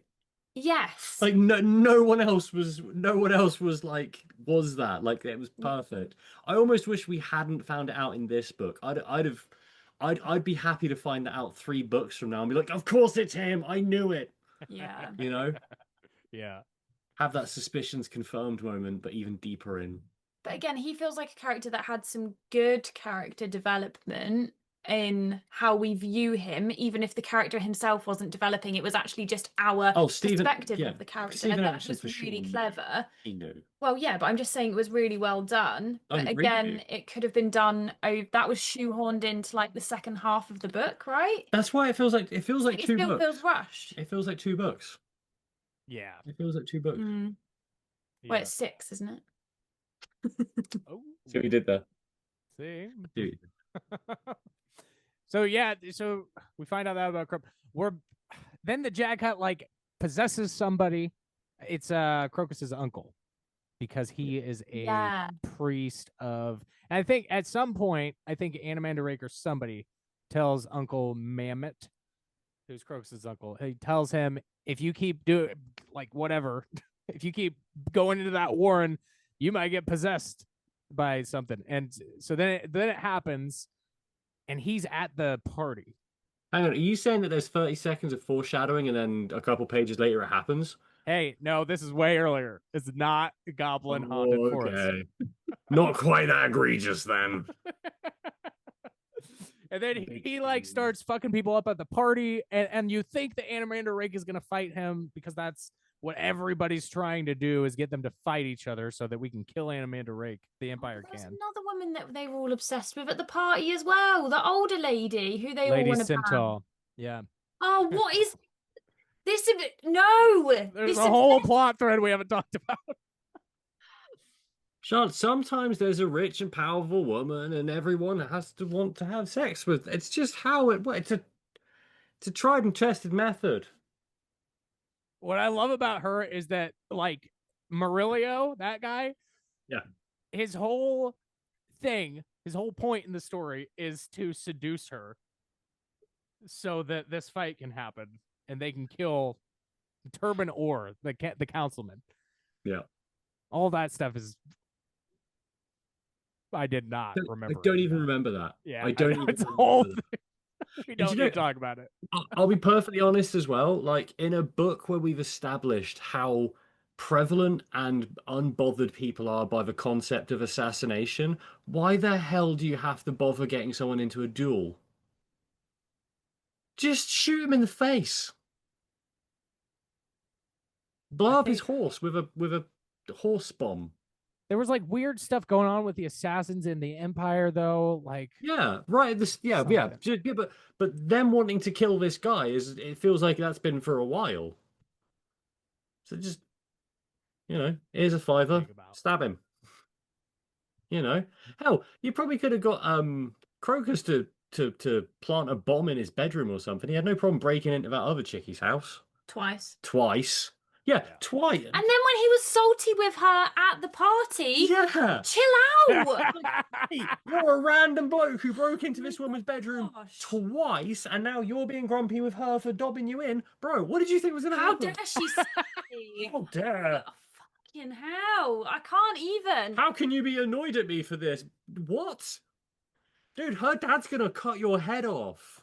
You mean you don't have a special secret spice for me? Or I robbed you?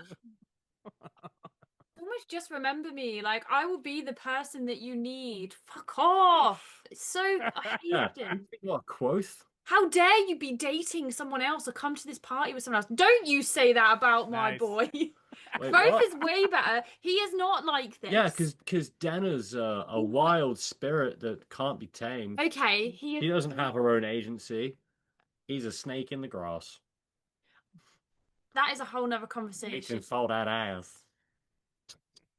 Not getting into that argument right now. So next we'll do a discussion on Name of the Wind, just so me and Sean can have a fight and you can like just moderate it. Yeah, well, see, my problem is that I relate very much to Quoth as well, with his So, whole Sean. being into this crazy woman. Being good at everything. Yeah, that too. But that genuinely is one of the things she relates to him about, and it's true, and it's really hilarious. She's like Sean is genuinely one of the only people I know who I've never seen them be bad at something. It's awful. I can't play I instrument. believe it. I don't believe you. I can't play an instrument. I don't believe you. I feel believe like you he's tried. the perfect example of the bard in D&D has a trait called Jack of all Jack trades. of all trades. Yeah. So it literally means that you get a bump to every single stat that you have. You're kind of good at Yeah, you're everything. pretty much good at everything. And that's what Kavoth is. And also, like, yeah, I can pick up pretty much anything. There was a conspiracy theory about book 3 recently, Gia. Yeah, about the translation website. Daniel Green did a thing about it. We'll see. When it's actually out and in my hands, I will get excited. Yeah, I mean, Somebody called it hopium. I'd 100% read it. I'd read absolutely read it. But also, I think that the first 2 books stand on their own. I don't think it's They're so good. an issue. I think there are other things that there were issues with, and I do agree that there were issues with certain things that happened. But the books themselves are great. But I also understand why Things that happened with it. we're not going into that right now. Oh, We gotta get back, guys. We gotta. Holy Yeah. shit. We need to talk about King Killer. We need to reread it and talk about it, is what we need to do. Okay. Okay. Yeah. I'm down for that. Here's the guys thing. down? I don't like Quoth. I do So you're like down? King Killer. Yeah. Okay. I'll allow it. Will. Good. He does know that he's wrong sometimes, so it's fine to just tell him he's About wrong. what? Your That's why he opinion. doesn't like Quoth, because Quoth is always right too. You're seeing It's yourself because he in- lives with me and I'm always right. Oh, okay. Yeah, honestly, you put a ginger wig on her, and basically, that just makes me Denner, I guess. Yes. Except she Slap me can't again, play Master Ash. All right, so we plant the thing. The house eats the Jagat tyrant alive after he is once again like, I'm maybe gonna be alive again, and then Perrin does some weird dog shit. He like, man, what happens to him? The ghost of the tyrant like pulls him into a warren or something, and then he like bites its face off. I don't remember. There's some crazy shit where Perrin turns into a dog for a second, like in like a spirit realm. You don't remember this? I don't remember that at all. I do remember the creepy tree with the door in it. Yeah, that's all I remember. I don't That's remember the last bit either. that I'm here for. Oh, hold on. Perrin is briefly pulled into the Shadow Realm where he is attacked by a hound, but only wounded before the hound releases him. Yeah, isn't it because he had saved the other one? Yeah, and he leaves him alone because he saved him Yeah. from the slave wagon. Yeah. And Cotillion agrees. Oh, Perrin agrees to give to Cotillion his sword, which breaks Perrin's connection to Opan, the god of war. But now he's got the Mage Slayer sword, which I don't know if it's called that. That might just be the D&D thing. Mage Slayer. That's what the feat is in D&D. Well, Lorne's going after Crocus now because he has the coin. Everybody's trying to get at the coin bearer. Yeah. And she's like, somebody from the Crimson Guard comes and kicks her fucking ass. Doesn't kill her, but then the 2 tavern wenches kill Adjunct Lorne. Yeah. Mies and Arilta are their names. But they're not tavern wenches, right? They're like agents of something, right? Yeah, I think you might be right. But I think they work in the tavern. But that was like a cover. Yeah. And then Perrin finds her and takes the Odoteril sword Yeah, and other stuff happens. But then, so Crocus and Absalar, who's sorry, are gonna go back to the Fisher Village, Quantali. Yeah. And is it are the two sappers going with them, right? Fiddler, not Hedge though, but one of Circle Breaker, Yeah. one of Krupp's They're all the guys. same person. Fiddler might be Steven Erikson's favorite character. Honestly, That's it's just all I'll like say. Soldier 1, Soldier 2, Soldier 3, interchangeable. If it's not Whiskey Jack and it's not Quick Ben, then Sean can't tell them apart. And honestly, I struggle to. Yeah. Makes sense. I mean, this is the thing though. It's like we said though. Like there's such a massive cast of characters. Yeah. And you don't get quite as much time with them as you'd want over just that one book. It's like in Game of Thrones, like the book Game of Thrones. Like, yeah, you can name every member of the Stark family, but man, there's members of like Ned's personal guard that he's with that are named. I don't remember any of them by like the page after I read it. It's a bit of that kind of thing, you know. This one they are clearly more distinct than, you know, Nameless Stark Guard 3, but you know, we don't get enough time with them for them to establish roots in my head. But then I have ADHD, so you know if anyone mocks me for not remembering this, then you're a person mocking someone with a disability. That's right. You want to shame him? Go ahead. Get ready to get canceled. Yeah, you're gonna get cancelled. You're just gonna blend in with everyone else who's done it. Oh no. That was my saddest face. Disturbing. I am going to put that as the picture. I'm going to put that. Yeah. Yep. There it is. All right. So that'll summarize quite nicely my feelings of Malazan. It's just like, did you like it? Yeah, but it hurts too. Yeah. I liked that we had Sorry going back. That was a nice end to that part. Yeah. But I was just relieved that it was finished. Are you jumping in on Deadhouse Gates? I already said that I would. Hell yeah. I'm in as well. Because I want more of it. You know, I want more of the Warrens. I want Creepy Puppet to get. Oh, I don't want Creepy Puppet. No.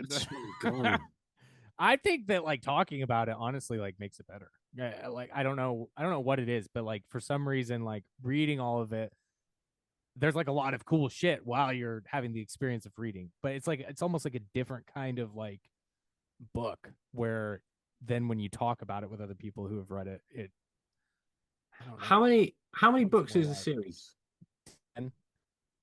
There's 10 in the main series, isn't there? And then isn't there another series that's also set in the same world? Or am I making that up? Yeah, because Ian Esselmont and Steven Erikson created the world together in GURPS, which is they started AD&D and then they did GURPS. Yeah, this whole thing. This is a GURPS game. Yeah, dude. Dude, so much just started making sense. Yeah, I know.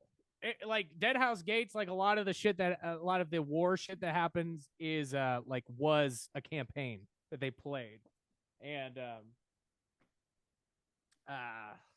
this one they like did the screenplay together. We literally said that was what it felt like. Multiple times we were like, oh, it feels like they've just rolled on a random encounter chart. Generic, is it? What's GURPS again? Generic universal role play system, I think. GURPS. That's George R.R. Martin's go-to system as well as GURPS. Oh, really? Yeah.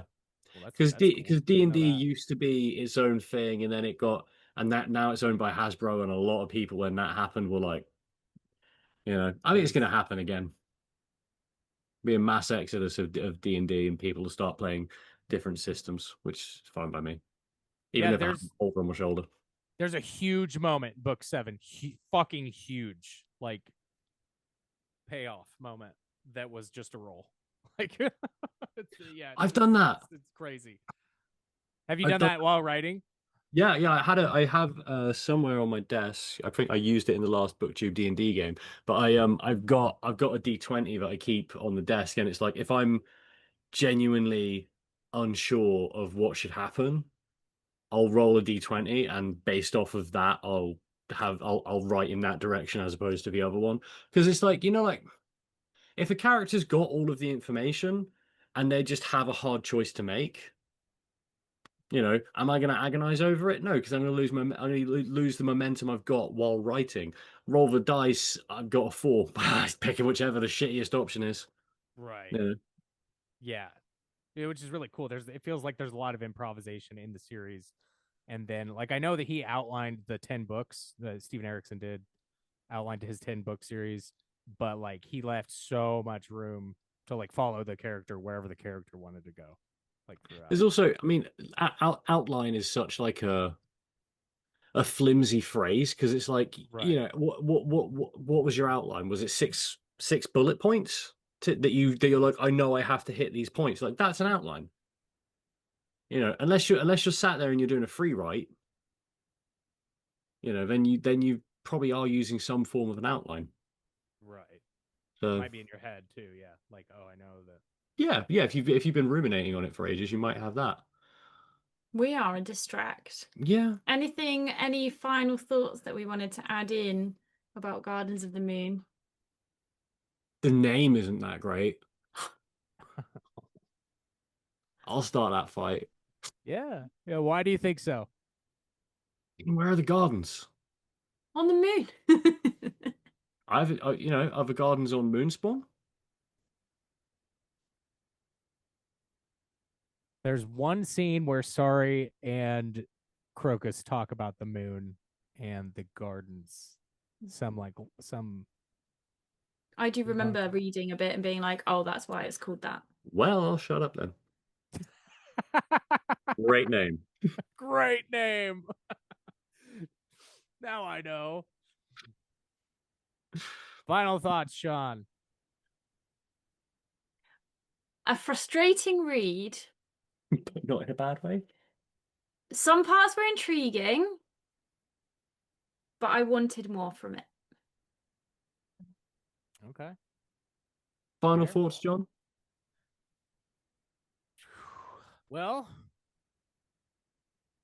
I will say it's my least favorite of the Malazan books, but it has some of my favorite moments in literature and in fantasy in it. So it's like I'm okay with it. I'm okay with it. The fact that it's your least favorite of the series, I think, is that shows that like it's only going to get better. So I'm absolutely happy to start on the next one. Well, there are two, I think, more. There are two more times. Sorry, 2 times where you are introduced to a brand new cast of characters.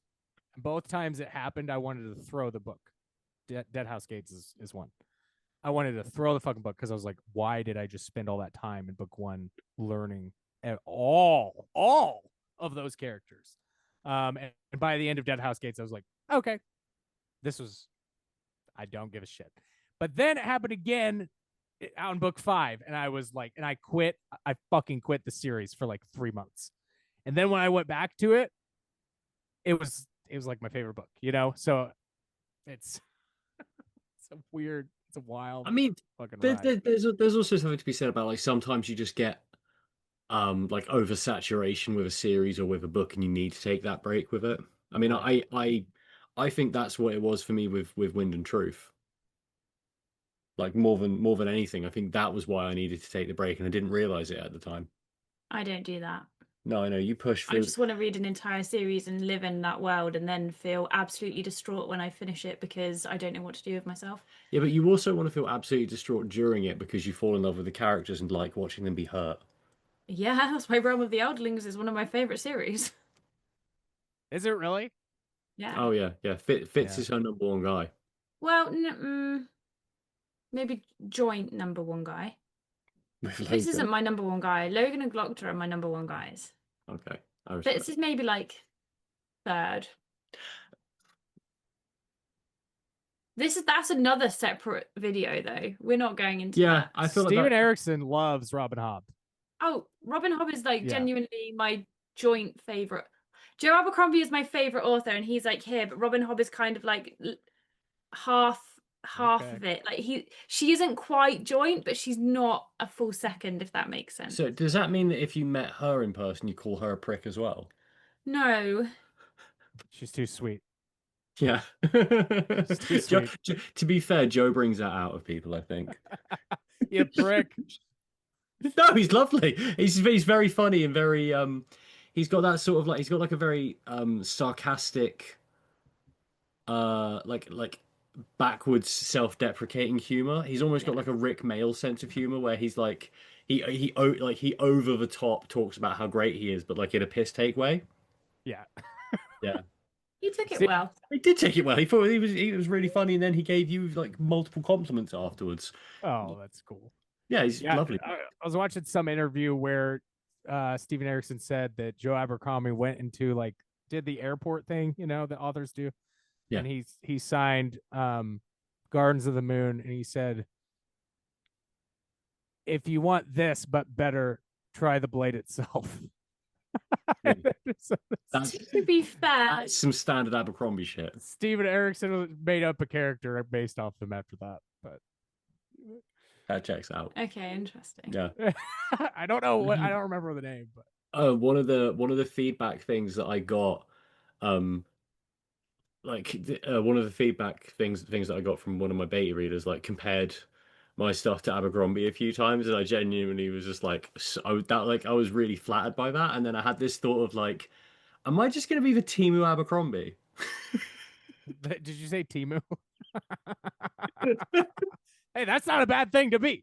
No, You can buy that shit. yeah, don't Buy that shit up. Yeah, just don't hold me too close to like an open flame. People. Do you guys have any well, we'll go ahead and wrap up here, but do you guys have any kind of predictions for the series as a whole? Okay. Okay, here's my guess. Are we meaning predictions in what we think is going to happen? Yeah. Oh, geez. Okay. Crocus is gonna die. Crupper Hmm. is gonna become a horse. Check. And I have no predictions that aren't silly.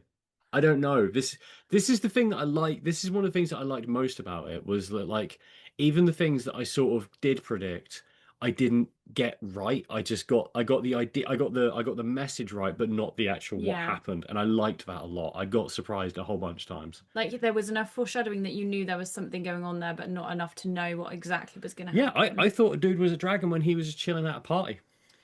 Yeah. My predictions are based on the fact that this is some people's favorite series, which at the minute I don't understand. So my prediction, and a lot of people love Rake so Yeah. much. So I am assuming maybe we'll get more of Rake and that he will be really cool rather than just an edgelord. I'm sure he'll stay an edgelord, but like maybe there will be a bit more substance, that's what I'm looking for. Substance to that. Although it is really, I love dragon shit. So that's my prediction for that. Yeah. I'm agreeing with that. I hope that we don't see the last of Sorry. I hope there is some element of this that the character that she is now, the person who she was before she got cotillioned, I hope that she comes back But with a bit of that power. and has not even just the power, but that knowledge of being like, I've had this stuff happen to me, and now we see what that means for her as who she was. I would fucking love that. That would be really cool character work. Yeah. To get to enjoy. I wouldn't be surprised if Crocus is still a giant simp, and that annoys me. And we'll see how many want to bang Tattersail now that she's a kid. Let's hope they're grown up before that happens. Oh God, I forgot about I that. hope that Hairlock. He has Todd ADHD, everybody, so you can't talk shit. I hope that Hairlock dies in a fire. That's what I hope. A Jimmy Carr looking little puppet. And I also hope that Perrin stays being pretty cool. Just has a good life, you know. Oh, I want God. nice things for Perrin. I don't want him to turn evil. So that is. I hope he keeps getting cooler and cooler swords. Yeah. Yeah. Yeah. At the end of it, I want him to have a lightsaber. Is there anyone else? And maybe Crupper will just take over the whole world, and it'll be like a giant battle between Crupper one side and Rake the other side, because they feel like the two superpowers right now. And that battle will be defeated because Crupper will be too busy eating a pastry to even notice that Rake has challenged him to a duel, and he'll be just like, you know, halfway through a croissant. And then maybe we'll suddenly find out that the Empress Lucine, because she has been kind of in the background of this, is also some super cool person who has also got magical powers, and then it'll be a three-way fight. That would be cool. Or that it's just a three-way and it goes full romantasy. Oh, a Crupper and a three-way. Fuck off. Imagine the crumbs. Imagine the crumbs. The pudding, the cream filling. Sorry. Rake and Lucine would be alright. I'm Thank- sorry. Rake and Lucine would be alright. Well, thank you guys so much for reading the fucking book with me. That's cool. Yeah. You're welcome. Yeah, we'll start on Deadhouse Gates and see what happens. Yeah, I mean, I'm. What are we all reading at the moment? We need to stop. No, I'm just checking how far off we all are from being able to get into that. I've got. Well, it could be after. Yeah. All right. Fine. All right. Well, we'll sign off and then we'll have secret podcast after. Secret. Thanks for tuning into the word. Bye. Bye.